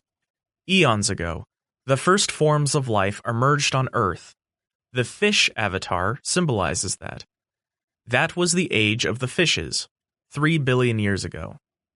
Then amphibians gained ascendance, and the age of reptiles began. Kurma the tortoise represents that stage of Earth's life. The next avatar is a boar, a mammal which figuratively indicates the succession of higher life forms. Then comes Narasimha, who is half man and half lion. Narasimha is suggestive of the stage when humanity began to develop from the apes. Yet, although it was hominid and no longer anthropoid, it was still far from being the genus Homo. It was perhaps Australopithecus, the ape men of Africa who lived some 5 million years ago. Vamana the dwarf is better understood as Vamana the short man, or not yet completely man, the early successors to Australopithecus. Parasurama, or the man with the axe, can be thought of as the beginnings of true humanity, when the Neanderthal people's stone and bone technology distinguished them from their non-tool-making, or, at best, extremely crude tool-making predecessors. The next avatar, Rama, was a hunter who used a bow and arrow. The bow and arrow are inventions of the Cro-Magnon people. Balarama, the plowman, is emblematic of the emergence of agricultural society as human evolution surpassed the hunter-gatherer stage. Krishna, whose flute delights all who hear it, is the artist, the deepening aesthetic and spiritual dimension of human consciousness. Buddha's significance as the most recent avatar should be obvious. He represents the full expression of the human potential in the individual. Kalki, then, symbolizes the full appearance of that potential throughout the race as a higher form of humanity. The entirety of White's essay is predicated on a number of axioms which he takes as given, since he doesn't provide a detailed rationale why God exists, why involution is necessary, and why there is a spiritual dynamic driving evolution to ultimate enlightenment. As such, therefore, it is a personal testimony about his own long-held beliefs. It makes for interesting reading, since White possesses a keen gift for lucid writing, but as a persuasive and evidential argument, it is lacking. While White's optimistic view of history may appeal to those weaned on Ken Wilber's cosmology, I don't see how his explanations are sufficient to nudge skeptics towards a more Teilhard de Chardin, Sri Aurobindo purview. To be sure, I understand that this Hegelian type of history may be attractive to those of us who wish the universe was an ultimately benign birthing womb for ever-expanding Sat Chit Ananda, truth, consciousness, and bliss, yet wishing such doesn't make it so. There are too many weak links in White's evolutionary connective schema that come apart when closely inspected. For example, White makes sweeping generalizations that are quite misleading, especially when he can categorically lump together Buddha, Lao Tzu, Rama, Socrates, Plato, Zoroaster, Pythagoras, and Jesus together, positing that each have demonstrated self-transcendence to the point where they could say, as Jesus did, that I and the Father are one. This is a demonstrably glossy overstatement. First, Buddha didn't postulate a belief in God, much less a father-like icon. Second, Socrates never prefigured that famously heretical, at least to the Orthodox Jews of the time, line from John 10:30, since he was put on trial for his alleged aceibia concerning the pantheon of Greek gods. Socrates is famous for confessing his ignorance on all such ultimate matters, prefiguring later agnostics when he, according to Plato's Apology, stated, "Although I do not suppose that either of us knows anything really beautiful and good, I am better off than he is, for he knows nothing, and thinks that he knows. I neither know nor think that I know." See Benjamin Jowett, widely used translation. Third, citing Jesus is a mixed bag, since we are relying on texts written and compiled decades after his death, since he, like Buddha, didn't write anything down that we can authenticate. Even if we rely solely on the canonical New Testament, we find much that is quite disagreeable and gives one pause about how advanced such a person may have been, given that Jesus believed in hell, such as in the Gospel of Matthew, where he is quoted as saying, "Do not be afraid of those who kill the body, but cannot kill the soul. Rather, be afraid of the one who can destroy both soul and body in hell." Bertrand Russell, the distinguished mathematician-logician, though finding some of Jesus' late teachings commendable, points out a number of things that he finds abominable in Jesus' moral teachings. Argues Russell in Why I Am Not a Christian, "There is one very serious defect, to my mind, in Christ's moral character, and that is that he believed in hell. I do not myself feel that any person who is really profoundly humane can believe in everlasting punishment. Christ certainly, as depicted in the Gospels, did believe in everlasting punishment, and one does find repeatedly a vindictive fury against those people who would not listen to his preaching, an attitude which is not uncommon with preachers, but which does somewhat detract from superlative excellence. You do not, for instance, find that attitude in Socrates. You find him quite bland and urbane towards the people who would not listen to him, and it is, to my mind, far more worthy of a sage to take that line than to take the line of indignation. You probably all remember the sorts of things that Socrates was saying when he was dying, and the sort of things that he generally did say to people who did not agree with him. You will find that in the Gospels, Christ said, "Ye serpents, ye generation of vipers, how can ye escape the damnation of hell?" That was said to people who did not like his preaching. It is not really, to my mind, quite the best tone, and there are a great many of these things about hell.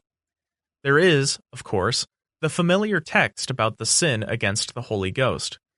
"Whosoever speaketh against the Holy Ghost, it shall not be forgiven him neither in this world nor in the world of come."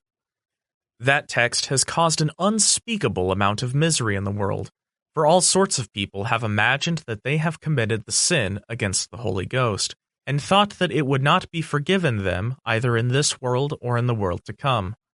I really do not think that a person with a proper degree of kindliness in his nature would have put fears and terrors of that sort into the world. Then Christ says, "The Son of Man shall send forth his angels, and they shall gather out of his kingdom all things that offend, and them which do iniquity, and shall cast them into a furnace of fire. There shall be wailing and gnashing of teeth." And he goes on about the wailing and gnashing of teeth. It comes in one verse after another, and it is quite manifest to the reader that there is a certain pleasure in contemplating wailing and gnashing of teeth, or else it would not occur so often. Then, you all, of course, remember about the sheep and the goats, how at the second coming, to divide the sheep and the goats, he is going to say to the goats, "Depart from me, ye cursed, into everlasting fire." He continues, "And these shall go away into everlasting fire." Then he says again, "If thy hand offend thee, cut it off. It is better for thee to enter into life maimed than having 2 hands to go into hell, into the fire that never shall be quenched, where the worm dieth not, and the fire is not quenched." He repeats that again and again also. I must say that I think all this doctrine, that hellfire is a punishment for sin, is a doctrine of cruelty. It is a doctrine that put cruelty into the world and gave the world generations of cruel torture. And the Christ of the Gospels if you could take him as his chroniclers represent him, would certainly have to be considered partly responsible for that. In my sociology of religion courses, where we focus on how little we actually know about the historical Jesus, given the paucity of reliable biographical information concerning him, I point out that several of his actions today would be seen as highly unethical and backwards. A good illustration of this comes from Matthew 8:24-34, where Jesus performs an exorcism that leads to the extermination of a herd of swine. When he came to the other side into the country of the Gadarenes, 2 men who were demon-possessed met him as they were coming out of the tombs. They were so extremely violent that no one could pass by that way. And they cried out, saying, "What business do we have with each other, Son of God? Have you come here to torment us before the time?" Now there was a herd of many swine feeding at a distance from them. The demons began to entreat him, saying, "If you are going to cast us out, send us into the herd of swine." And he said to them, "Go." And they came out and went into the swine, and the whole herd rushed down the steep bank into the sea and perished in the waters. Is this really a sign of enlightened thinking? Today, of course, we wouldn't tolerate such actions, since we no longer believe in demon possession, and would instead advise the 2 men to consult medical doctors to find out if maybe they were suffering from a neurological disorder. We certainly wouldn't tolerate the unnecessary killing of a herd of animals. Is it really a hallmark of enlightened thinking to take Jesus' advice concerning plucking one's eyes out in fear of eternal damnation, as we read in Matthew 5:29? "And if thy right eye offend thee, pluck it out, and cast it from thee. For it is profitable for thee that one of thy members should perish, and not that thy whole body should be cast into hell." And the list goes on, as Bertrand Russell adds, "Then there is the curious story of the fig tree, which always rather puzzled me. You remember what happened about the fig tree. He was hungry, and seeing a fig tree afar off having leaves, he came if haply he might find anything thereon. And when he came to it, he found nothing but leaves, for the time of figs was not yet. And Jesus answered and said unto it, No man eat fruit of thee hereafter forever. And Peter saith unto him, Master, behold the fig tree which thou cursedst is withered away. This is a very curious story, because it was not the right time of year for figs, and you really could not blame the tree. I cannot myself feel that either in the matter of wisdom or in the matter of virtue, Christ stands quite as high as some other people known to history. And just as with Jesus and Buddha, we have very little reliable information about the day-to-day lives of Lao Tzu, Zoroaster, and Rama, who may have been a composite or a mythological invention. To claim unequivocally that these individuals have achieved self-transcendence is an incredulous stretch of imagination. Yes, we may glean from the writings relating to these figures that there are, and this should be underlined, parts which are insightful and helpful, but we simply don't know their ultimate state of being and what they were like in person. The mistake here is that we assume to know much more than we actually do, particularly since we are suffering from a dearth of pertinent biographical and psychological knowledge concerning these historical figures. In fact, if we could venture back in time and interact with a Buddha or a Jesus or a Pythagoras, we may be in for a rude awakening. White's modus operandi relies too heavily on authorities in the perennial philosophical tradition, as if mentioning a St. Augustine or a J. Krishnamurti or an Adi Da or a Sri Aurobindo is sufficient to convince us that his version of intelligent design is more efficacious than Darwin's and Wallace's materialist focus on natural selection. White tips his hand and reveals his own metaphysical pathos when he confusingly writes in favor of science while dismissing why and how it actually works, when he suggests, "It is time to see spirit through the light of science." Not by the light of science, of course, because that would be reductionism, but science has given us a powerful understanding of the evolutionary process. With that understanding, the workings of spirit become ever more illumined. Our understanding of the avatar concept, the descent of the divine, is deepened by humanity's collective effort to ascend into higher realms of reality via science.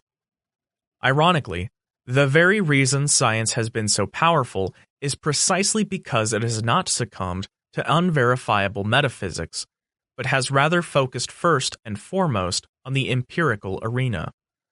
Contrary to White's assertion, reductionism isn't the boogeyman that we need to fear, since if some phenomena cannot be explained by its simpler components, then we follow such emergent properties to higher-level orders of explanation.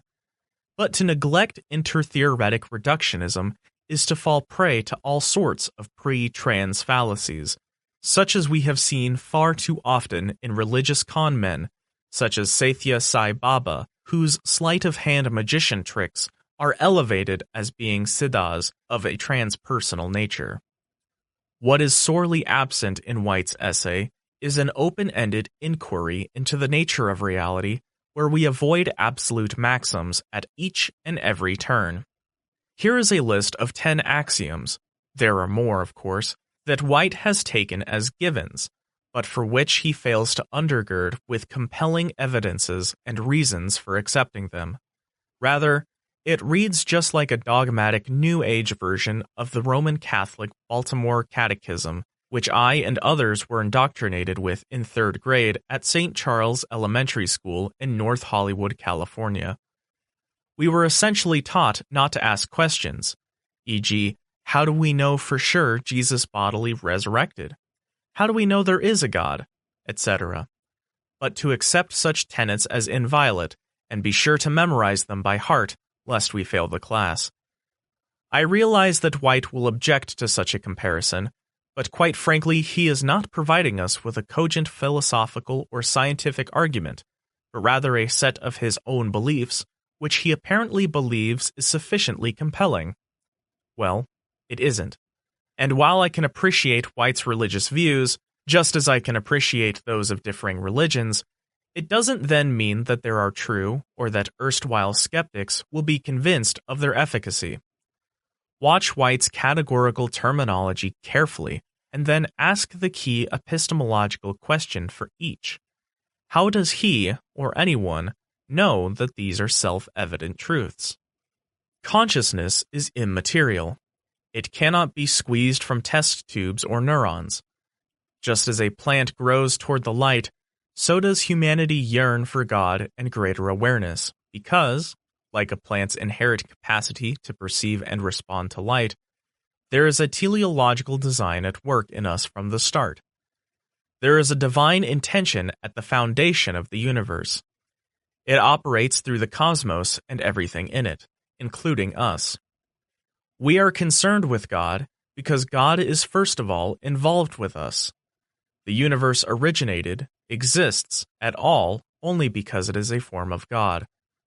God enfolds the universe. It inheres in God. A part of God descended from the transcendental domain and became the cosmos in its totality, physical, mental, and spiritual. The involutionary process by which God manifested the cosmos billions of years ago continues even now, this very instant, from moment to moment, sustaining and preserving that which was originally wrought.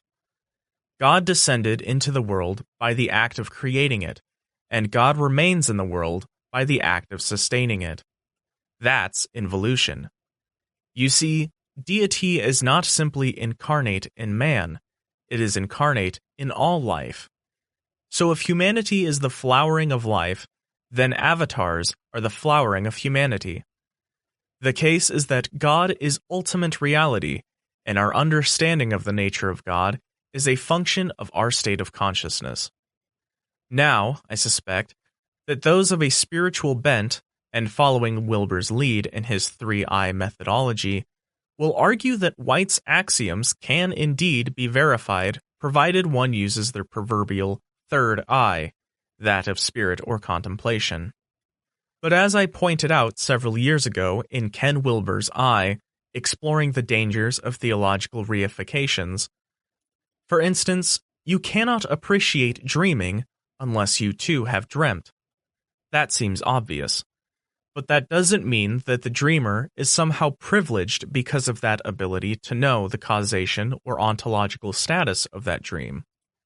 Thus, while I applaud Wilber's insistence that we should explore varying regions of consciousness, via meditation or otherwise, I think it is misleading to then pontificate about the reality or truth value of such experiences by trying to equate seeing an apple in the sensory motor arena with seeing God in contemplation, and then lambasting those who argue that there may be a difference between them.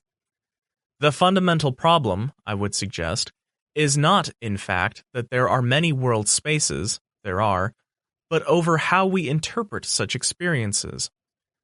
The very reason we have confidence in the relative reality of an apple versus one person's claim of seeing God is that the former can be socially mediated, whereas the latter lacks such social verification. It is premature, to say the least, that such experiences can be properly adjudicated even if we have an idealized Wilbur Sangat of enlightened beings. David Blaine, the noted street magician, can easily trick onlookers with the most rudimentary of magic, and all of this even while we are well trained in our five senses. One can only imagine how easy it would be to trick someone into inflating their own meditative experiences into something far grander than it actually is. Furthermore, the term apple is much more specific than the word God, which is far too abstract and too generalized a term to be useful in a discussion designed for specificity. Yes, let's explore the inner reaches of our own consciousness, but let's not jump the gun with all sorts of unnecessary platitudes which circumvent a truly open exploration of what lies ahead. We know so little here on terra firma, even getting lost in our driving directions from El Cajon to Bakersfield, and I find it ridiculous when we act as if we know the very ins and outs of the astral plane and beyond. Why such premature hubris? As I argued with Wilber, and which I would suggest the same to John White, the problem with such statements as, I have seen it, God, myself, is that it lacks skepsis and tends by its very language to cut off further discussion or inquiry. Wilber's continued use of such flowery descriptors as divine spirit itself, naked and spontaneous, all-pervading and all-embracing, Buddha nature, etc., suggests that his real goal is to bring us into his theological ballroom, but in order to accomplish this, he misleadingly dresses us up with plausible personal and scientific possibilities. In this regard, I wish I could see eye to eye with Wilber, since I agree with him on a number of issues, but when he succumbs to prematurely theologizing the inner quest with unnecessary reifications, I end up cross-eyed. Can't we be more honest about the contingencies of nature and the absolute horror of existence that most creatures must face here on planet Earth? Are we supposed to believe that God directed a 7.5-mile long asteroid 60+ million years ago to hit off the coast of Yucatan so that dinosaurs and other animals and plants would go extinct? Because he intended birds to be dino descendants, and that this would eventually allow apes to evolve so that we humans may find eventual enlightenment? This smacks of pure anthropocentrism to the extreme, as if the cosmos was jerry-rigged to produce humans, even if all other species be damned. But really, what is our own existence really like? More than 108 billion humans have lived on Earth, and for the vast majority, it has been a living hell, since here on carnivore land, it is eat or be eaten. And in the midst of it all, we suffer from all sorts of horrific ailments, most of which cause intolerable pain, and then to top it off, we die regardless of our efforts. This is God's so-called magnificent plan? If this was the basis of a video game, we would think the creator was a sick sociopath who should be locked up in prison. How is this design intelligent? It certainly isn't compassionate in any reasonable assessment. Just look at our solar system and see how contingent life truly is. As far as we know, no life on the Sun, no life on Mercury, no life on Venus, no life, apparently, on Mars, no life on Jupiter, sorry Stanley Kubrick, no life on Saturn, no life on Uranus, no life on Neptune, no life on Pluto, and no life in the vast spaces beyond and surrounding these extraordinary bodies. Yet here on Earth, we have life, and from that myopic vision, we think some supreme deity has a special plan just for us because this overlord wants us to achieve enlightenment? Fairy tales are more believable. Now, before I go overboard and be accused of being a closet atheist with a severely depressed and existential outlook, I am simply trying to show that there is a flip side to our one-sided view of cosmology, and we tend not to be objective about the fate of humanity, which could, for all we know, be wiped out in an instant if another, yet-to-be-discovered, asteroid hits us off the coast of Huntington Beach and wipes out all of human life. We simply don't know our own fate, and therefore I find it to be the height of conceit and arrogance to argue that we know otherwise. Yes, let's dive deep into our own being, but let's put the premature theologizing aside and cast sail with a bit more humility and a bit more honesty about what lies beyond our limited horizon. So, to end on a positive note, I welcome John White's admonition that we become pioneers in our pursuit of higher states of consciousness, or, to put a Sam Harris spin on it, better states of well-being and flourishing. But in pursuing this, we don't need to wrap ourselves with unnecessary theological axioms. While it is true that a flower, such as a rose, is beautiful when it blossoms, we shouldn't forget that it also comes with some nasty and painful thorns. We are a very immature species, and given the limits of our cranial capacities, it may be wiser if we lessen our hyperbolic rhetoric about God and her plans, and confess and share how little we really do know. John White reveals much when he writes, "As we've evolved, the idea of God has likewise evolved. Perhaps the God idea itself needs a radical transformation, and on this score one could argue that Buddha, or at least the writings attributed to his teachings centuries after his death, was correct not to indulge in such theistic debates. The lesson here reminds me anew of why science is useful and why critical thinking is so helpful, which is to always know that we can be wrong and to be open to correction. If we keep that uppermost in our mind, we may avoid some dangerous pitfalls in our human quest to know more." With kudos to John White for allowing me to think through his ideas and helping me to better articulate my own. The Third Eye Fallacy. Confusing a potential method for a predetermined end result. Brad Reynolds argues that Frank Visser and myself exclude spirit from our continued critiques of Ken Wilber and others of his ilk, neglecting in the process the most important aspect of integral theory.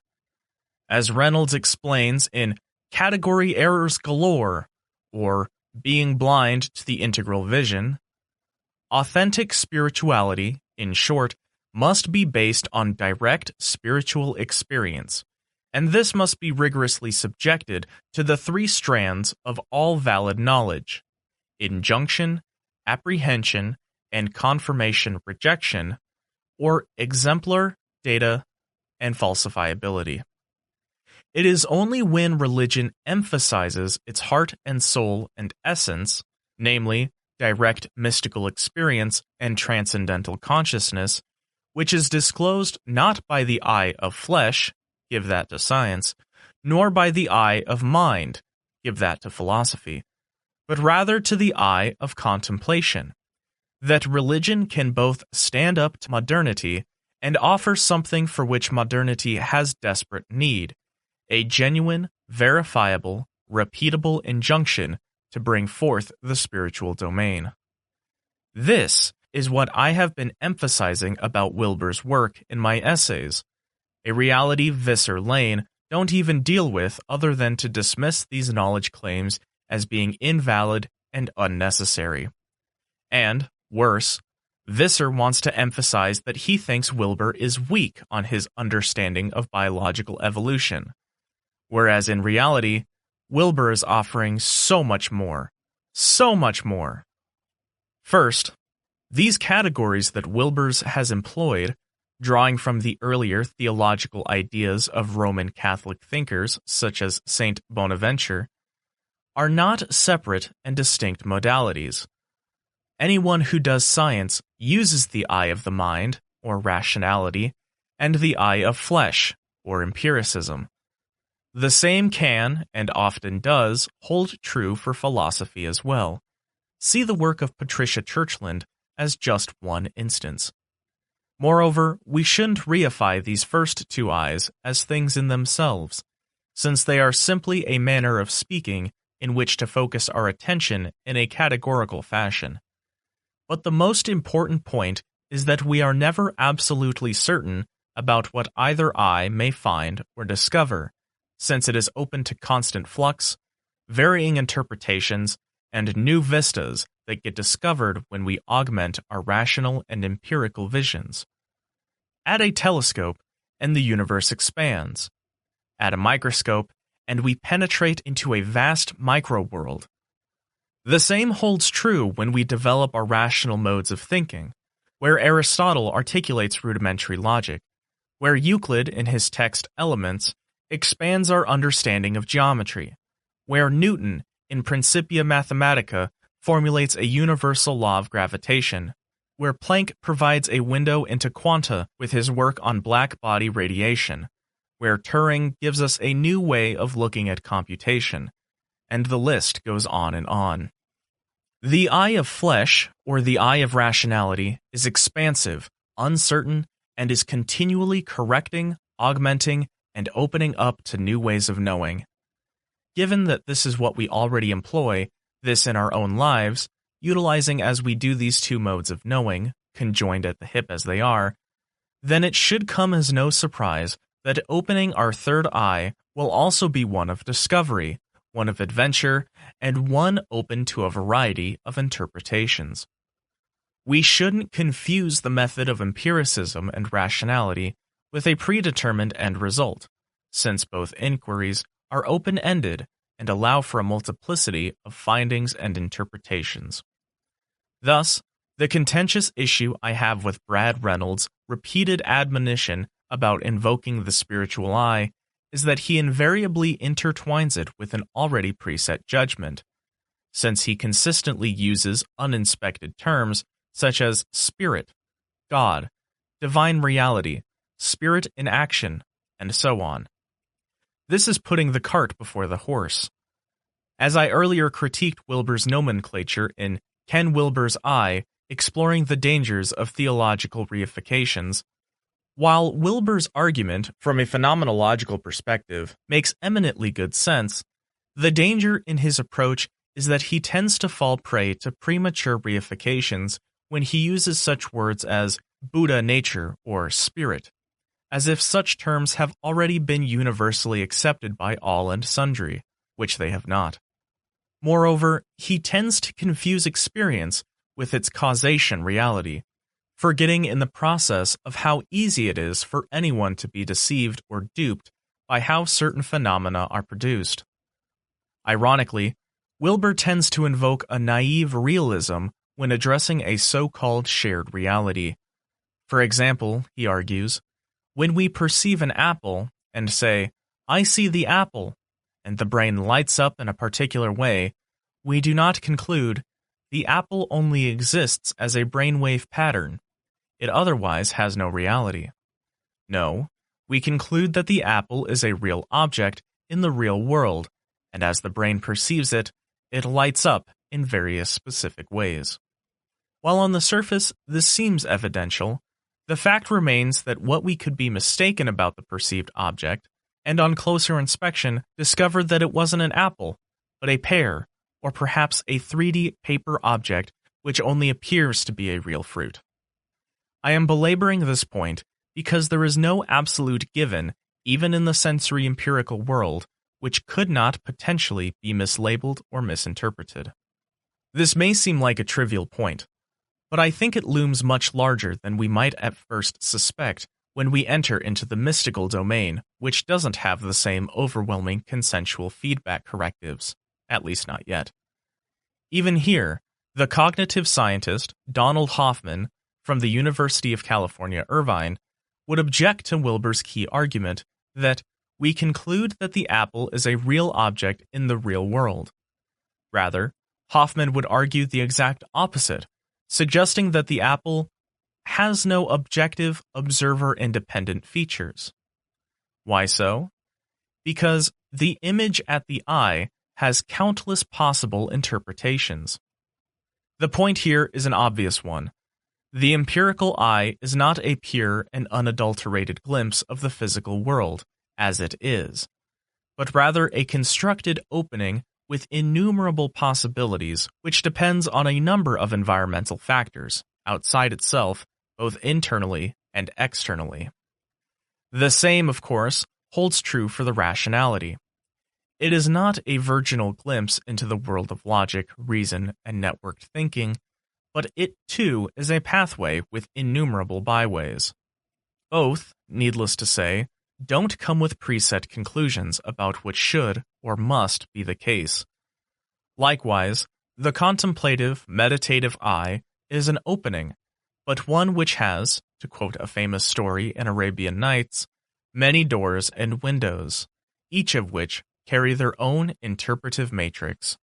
Sam Harris, for instance, mediates and opens his third eye and remains agnostic and doesn't postulate God or spirit in action.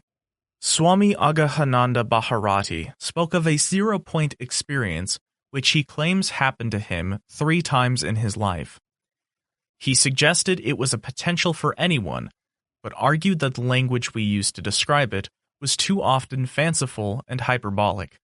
Bharati is known for his acerbic style, and he argues that continual enlightenment is a literary fiction based on a misunderstanding of etic and emic modes of speech. As one commentator elaborated, Bharati's most effective argument hinges on the distinction between emic and etic modes of speech. Though the nuances of these technical terms drawn from anthropology are not always clear in Bharati's work, basically, emic refers to the encoded private language of in-groups, while etic refers to the language of the objective outside observer.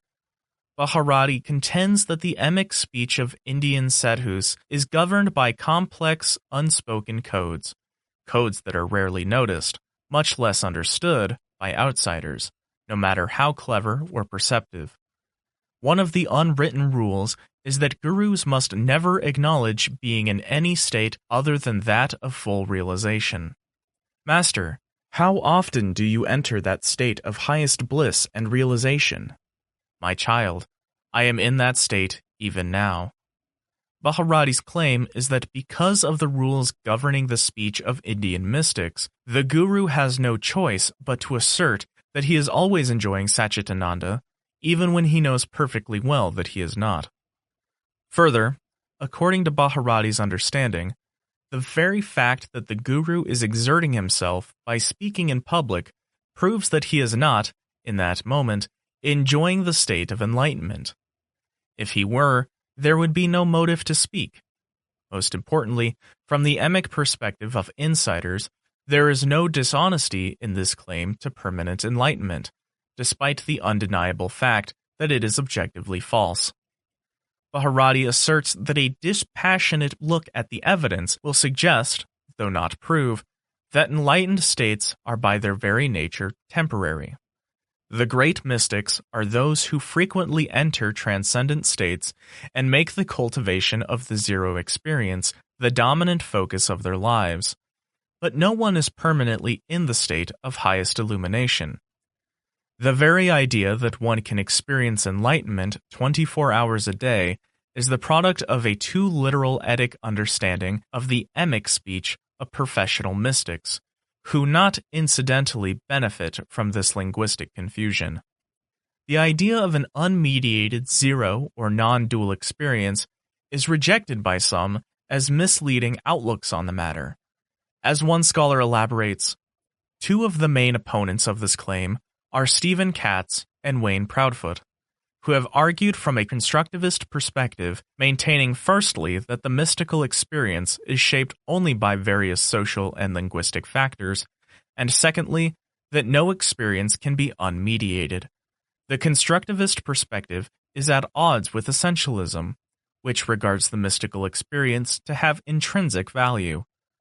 According to Katz, the ontological structures of each major mystical tradition is different, and this pre-experiential inherited structure directly enters into the mystical occasion itself, and, therefore, the mystical occasion is wholly dependent on prior events. Regarding the reality of the unmediated experience, Proudfoot assertively states that there are no modes of experience, and certainly no sources of knowledge, that are unqualified by the cognitive activity of the mind, and that do not assume particular beliefs. He extends the constructivist argument to religious belief, suggesting that such belief ought to be construed as hypotheses that are the result of inferential processes, and subject to much the same criteria as are any other beliefs and hypotheses. Others who open their third eye report differing experiences, such as we read in the life stories of Sri Ramakrishna, Ramana Maharshi, Krishnamurti, and countless others. Some point to a god, some point to no god. Some point to its ultimate meaning, some point to the brain's machinery. The debate between John Lilly, famous for his dolphin research and deprivation tank invention, and Richard Feynman, famous Nobel Prize-winning physicist, wildly disagreed on how to interpret subtle inner phenomena that arose during out-of-body experiences. Lilly argued for their distinct objectivity, whereas Feynman dismissed them as hallucinations that had no real import. This led to a heated disagreement between them, but the lesson is an obvious one. There are no givens in any eye. I quite understand that one can have a non-dual experience of oneness, which can be quite astonishing. Regardless of its magnificence, though, it still begs the question of what it ultimately means and how best to interpret it. Simply put, opening the third eye is an adventure without an automatic conclusion. Yes, I think there is a sound argument to be made that we should explore what meditation offers us, but we need not unnecessarily marry the same invitation with Adi-da, or any ism, infused theology. They are two complete distinct things, and using God talk and the like is merely one spin among many. I, myself, meditate, and have done so for decades, and had tremendous experiences of unity and the like, but I see no compelling reason to then interlace that with some ultimate philosophy of how God is directing the multiverse. As I often mentioned in previous articles, the original sin of humankind is that we tend to confuse our neurology with ontology, or, in this context, using more mystic language. It can be phrased thusly: we shouldn't conflate our experiences of non-dualism with the overall operating system of the cosmos. That, I would suggest, is a projection gone too far, especially since others who are on the same inner quest have different purviews on what they have experienced. Just as with our empirical and rational eye, there is no rush to judgment. We should be doubly cautious in our endeavors and not become easy prey to premature theologizing. The mystic experience is indeed a wonderful one, but it doesn't need God language or spirit language to make it so. These are overlays that we place upon them, not intrinsic to the experience itself. So, yes, Brad and I can agree on one important pathway. We just happen to fundamentally disagree about how best to interpret what happens when the 10th door opens. There are also a few points that I think need addressing in Brad's essay, since I find them inaccurate. For ease of reading, I have numbered them. 1. I don't take your essays against Frank and me personally in some bad sense. To the contrary, I love when you provide your rejoinders, since they provide me, and I am sure Frank as well, judicious opportunities to focus our own thinking and to double-check our own ideas. 2. Brad Reynolds claims Visser and Lane persistently doubt or deny non-dual spirit, or at least show no evidence they understand it in their essays, so the only logical conclusion I can draw is that they do not see God. No, Brad, I don't deny that people can have experiences that they interpret, watch the wording here as it is instrumental, as non-dual or even God. But that's exactly where the rubber meets the road. All such mystical experiences are subject to interpretation, and there is a wide range of possibilities. If you would simply say that extraordinary experiences can occur, then we may see eye to eye. But when you invoke absolutist language, which, by the way, is unnecessary to make a more persuasive argument, then you have succumbed to theologizing, and that is merely your spin of what you think occurs. It is not necessarily the case, try as you might to make it so. 3. Brad writes, to deny God's spirit is a reoccurring fallacy perpetuated by scientific materialists and Visser Lane. No. We deny your theologizing since it is unnecessary when advocating for meditation, contemplation, and utilizing the third eye. You have consistently confused a method, which I like very much, with a given absolute result or interpretation. The notion of God's spirit is your theology, not a necessary insight of what happens when one goes within. Make a distinction between a process and what will be discovered, since, as I have already mentioned, there are innumerable variables of discernment. 4. Brad proclaims, if someone wants to be a scientific materialist, fine, but that disqualifies them from being an authority on genuine integral theory that includes the eye of spirit from the start.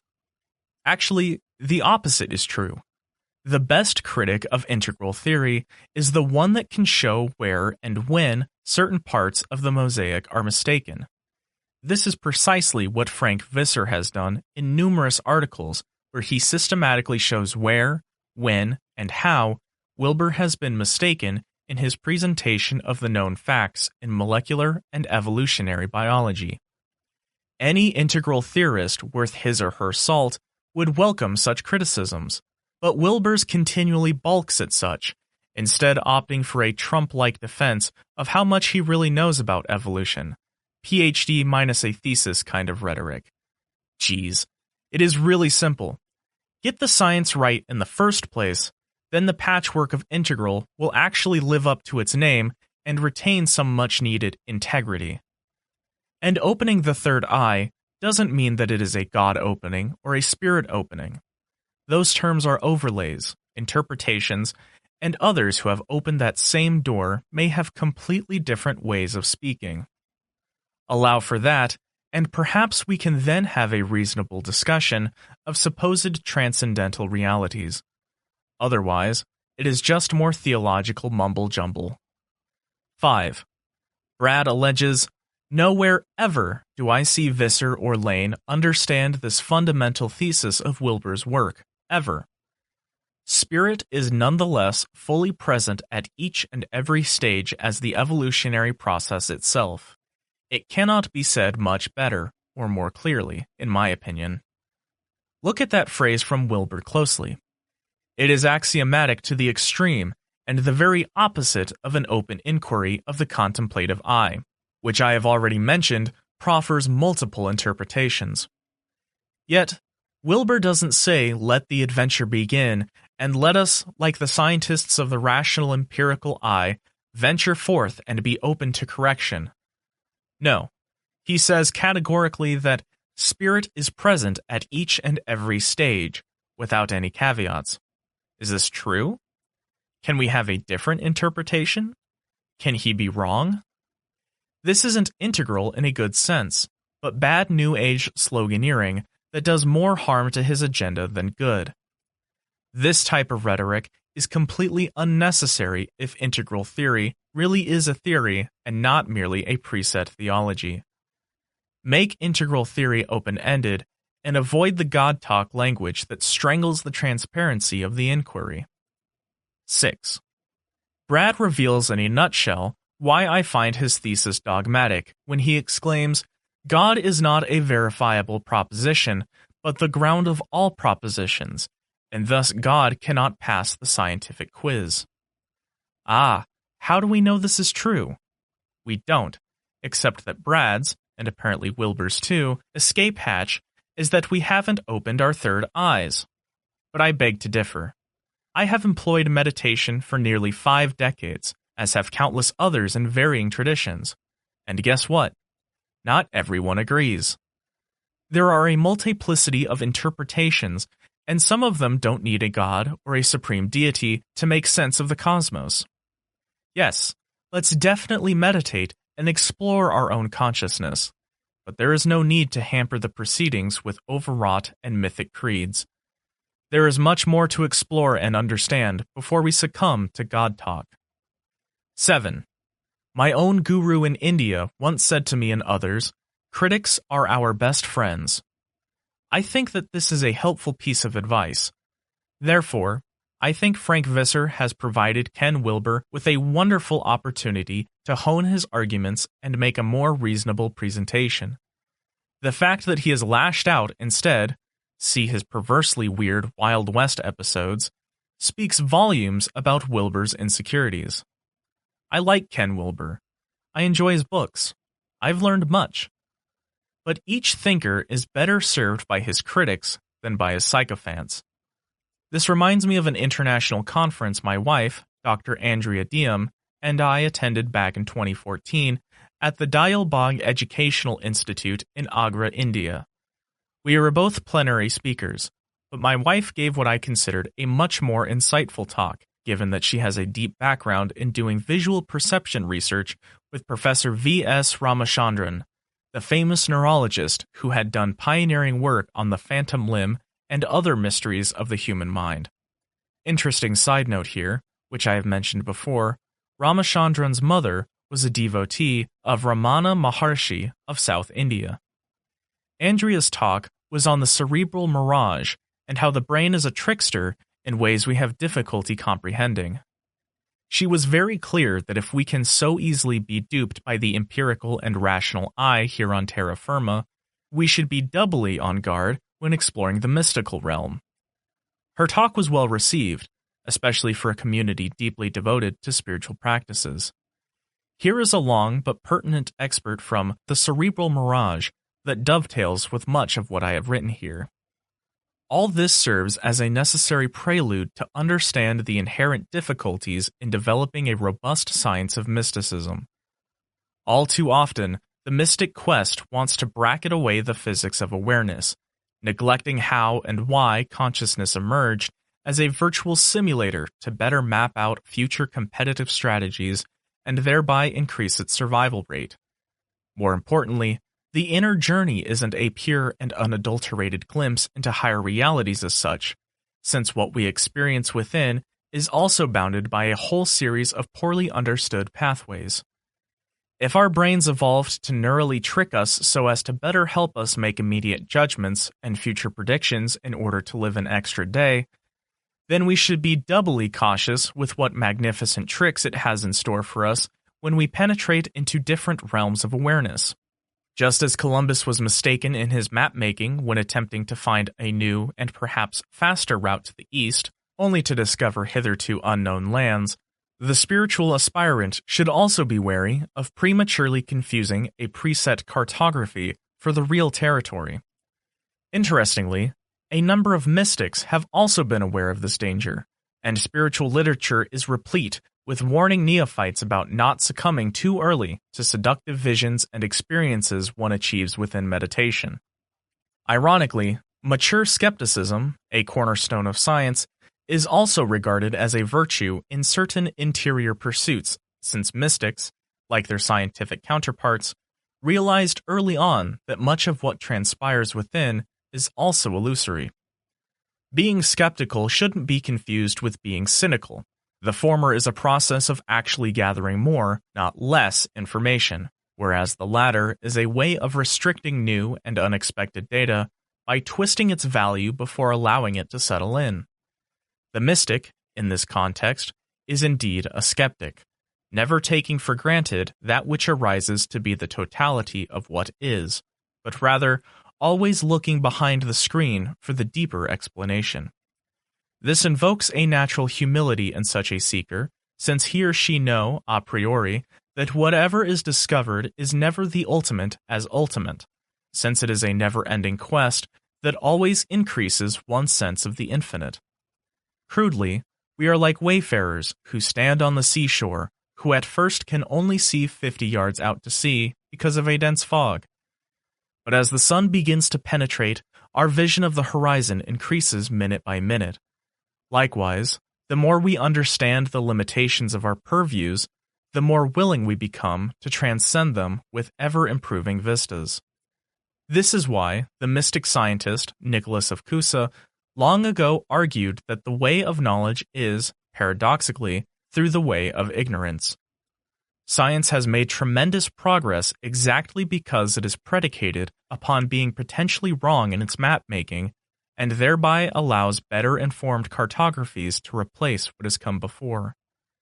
While tradition may be honored and respected, from Archimedes to Newton, science works best by upsetting and uprooting authorities of the past by looking for any possible errors or gaps and earlier. What all this portends, and the wise counsel it engenders, is that each one of us is on an open quest, whether we be mystics or scientists, and whatever discoveries we make on the way, we must be cautious not to be dogmatic in our pronouncements, knowing too well how limited our understanding may be at any particular point in time, and how easy nature can trick us in her multifarious fashions. Nicholas of Cusa, writing in Latin, called this proglamena, unlearned ignorance, and famously quipped, paradoxically as it may at first sound, that the unobtainable was obtained by its unattainment. We are better educated, in other words, when we realize how little we know. Or, as Nicholas of Cusa himself penned, for a man, even one very well versed in learning, will attain unto nothing more perfect than to be found to be most learned in the ignorance which is distinctively his. The more he knows that he is unknowing, the more learned he will be. The warning shot for would-be mystics is that we are under the spell of a cerebral mirage, and to understand what consciousness is, we must first come to grips with its beguiling and deceptive nature. And to end on a positive note, last night's presidential debate reminds us once again that civility is needed more than ever. I want Brad Reynolds to know that I enjoy his contrarian views, and that by providing us with his own critiques, it allows me, and Frank, to be clearer in what we understand, even if we may still have disagreements. Thanks again, Brad, for continuing the conversation. It is an interesting and fun discussion. I thought it might be judicious to leave you with an excerpt from a book we recently published entitled Blissland. It is a famous passage and an exhilarating one, even if I and others may hit the pause button on its ultimate conclusion. He was in a state of quiet, almost passive enjoyment. All at once, without warning of any kind, he found himself wrapped around, as it were, by a flame-colored cloud. For an instant, he thought of fire, some sudden conflagration in the great city. The next, he knew that the light was within himself. Directly afterwards came upon him a sense of exultation, of immense joyousness, accompanied or immediately followed by an intellectual illumination quite impossible to describe. Into his brain streamed one momentary lightning flash of the Brahmic splendor, which has ever since lightened his life. Upon his heart fell one drop of Brahmic bliss, leaving thenceforward for always an aftertaste of heaven. Among other things, he did not come to believe. He saw and knew that the cosmos is not dead matter, but a living presence, that the soul of man is immortal, that the universe is so built and ordered that without any peradventure, all things work together for the good of each and all, that the foundation principle of the world is what we call love, and that the happiness of everyone is in the long run absolutely certain. Epistemological Soap, Naturalistic Methodologies and Evolution, Resisting the Transcendental Temptation. I remember hearing a very illuminating, off-the-cuff remark from one of my history professors during my undergraduate days. He said of the 4 most influential thinkers in the last 2 centuries, 3 of them were Jewish, and 1 of them was Christian. Sigmund Freud in psychology, Karl Marx in sociology, Albert Einstein in physics, all 3 of whom had a Jewish background. The only Christian in the bunch, at least in terms of his family background and upbringing, was Charles Darwin. But, as my professor sarcastically mumbled, but the Christians don't want him.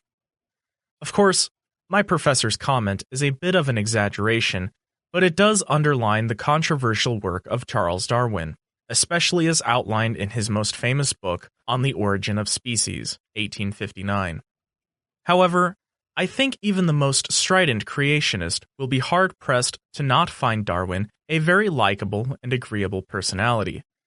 Indeed, given the radicalness of his thought, even if couched in understated terms, Darwin lived a relatively conservative life and was morally above reproach.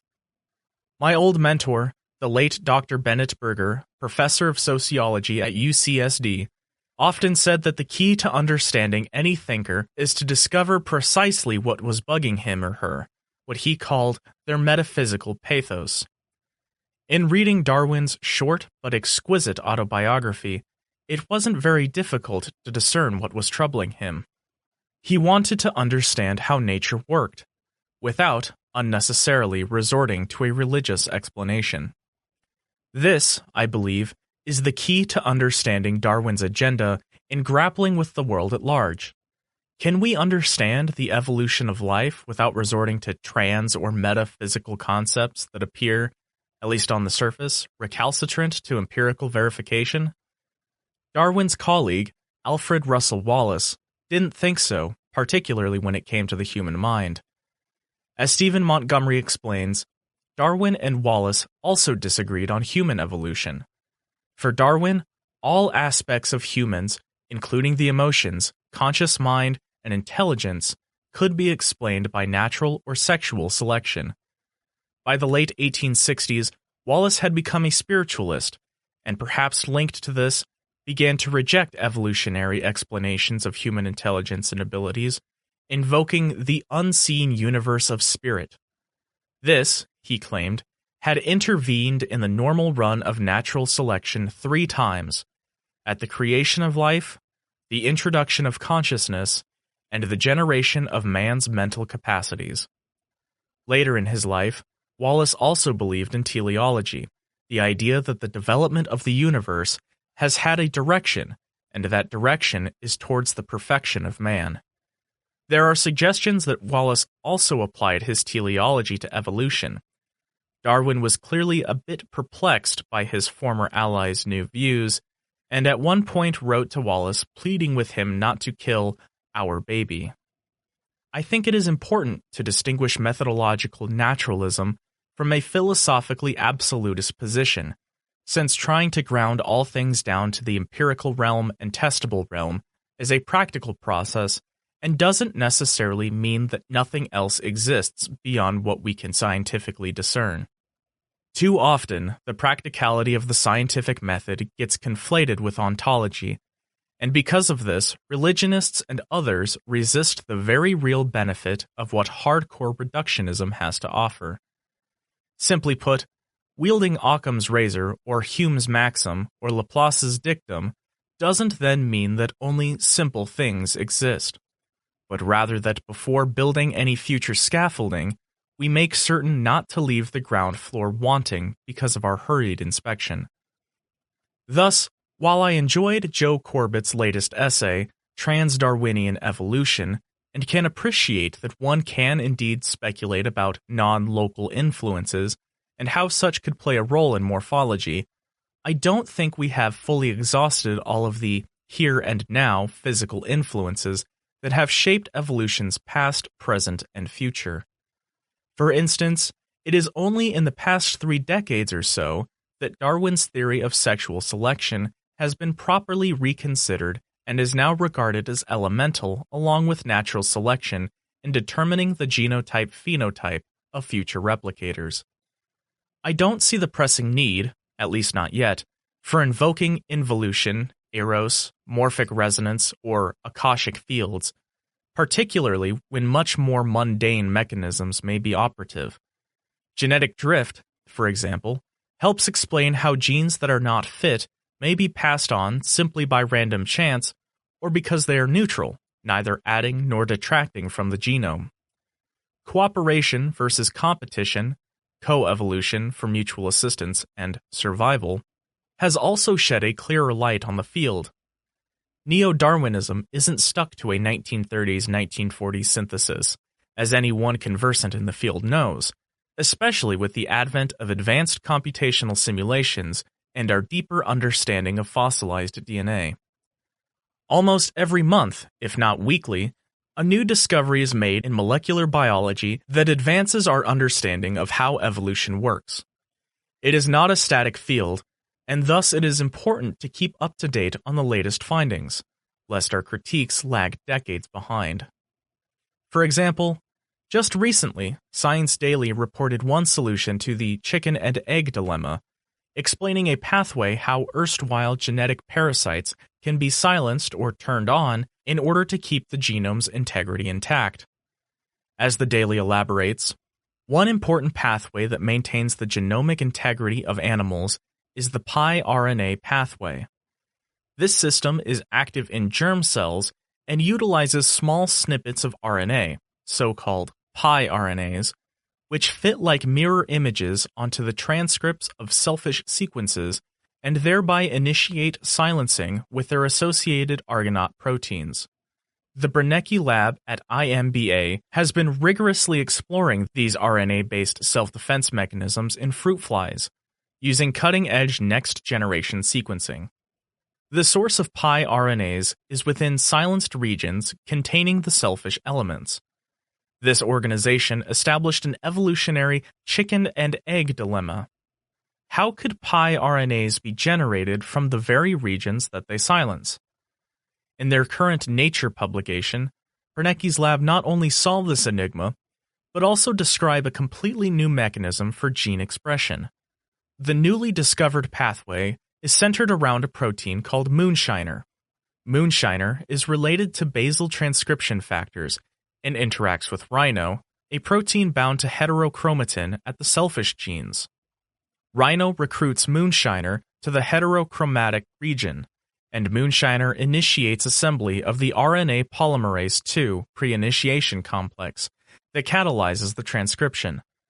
Therefore, gene expression is activated in an otherwise silent region via a different code embedded in histone marks rather than DNA sequencing. The findings show that pi-RNAs are transcribed by bending the classical rules of gene activation, combining elements of standard gene activation with gene silencing. In computer terms, what we have here is the mechanism by which cells hack their own genes, and how this plays a key role in evolution. But we cannot appreciate these developments if we merely read only outdated, popularized books on Darwinian evolution, which has been the habit of some creationists and intelligent design advocates who have not kept abreast of the current studies in the field. No doubt, it is true that reading technical papers found in such journals as Nature can be a daunting task, and this is why we need science unpackers who can draw out the implications and the larger meanings embedded in such works. But it is a necessary requirement if we wish to appreciate how our knowledge of evolution is, and here's the pun, evolving. Here is an excerpt from the original abstract by Peter Reifsing Anderson, Laszlo Tyrian, Milika Vonjak, and Julius Brennecke, explaining their findings in Nature, August 23, 2017. It makes for dense reading, no doubt, but is made more understandable in the context of Science Daily's more accessible exposition. Nuclear small RNA pathways safeguard genome integrity by establishing transcription-repressing heterochromatin at transposable elements. This inevitably also targets the transposon-rich source loci of the small RNAs themselves. How small RNA source loci are efficiently transcribed while transposon promoters are potently silenced is not understood. Here we show that, in Drosophila, transcription of PIWI interacting RNA, piRNA clusters, small RNA source loci in animal gonads, is enforced through RNA polymerase II pre-initiation complex formations within repressive heterochromatin. This is accomplished through Moonshiner, a paralog of a basal transcription factor 2A, TF2A, subunit, which is recruited to piRNA clusters via the heterochromatin protein 1 variant rhino. Moonshiner triggers transcription initiation within piRNA clusters by recruiting the TATA box binding protein, TBP, related factor TRF2, an animal TF2D core variant.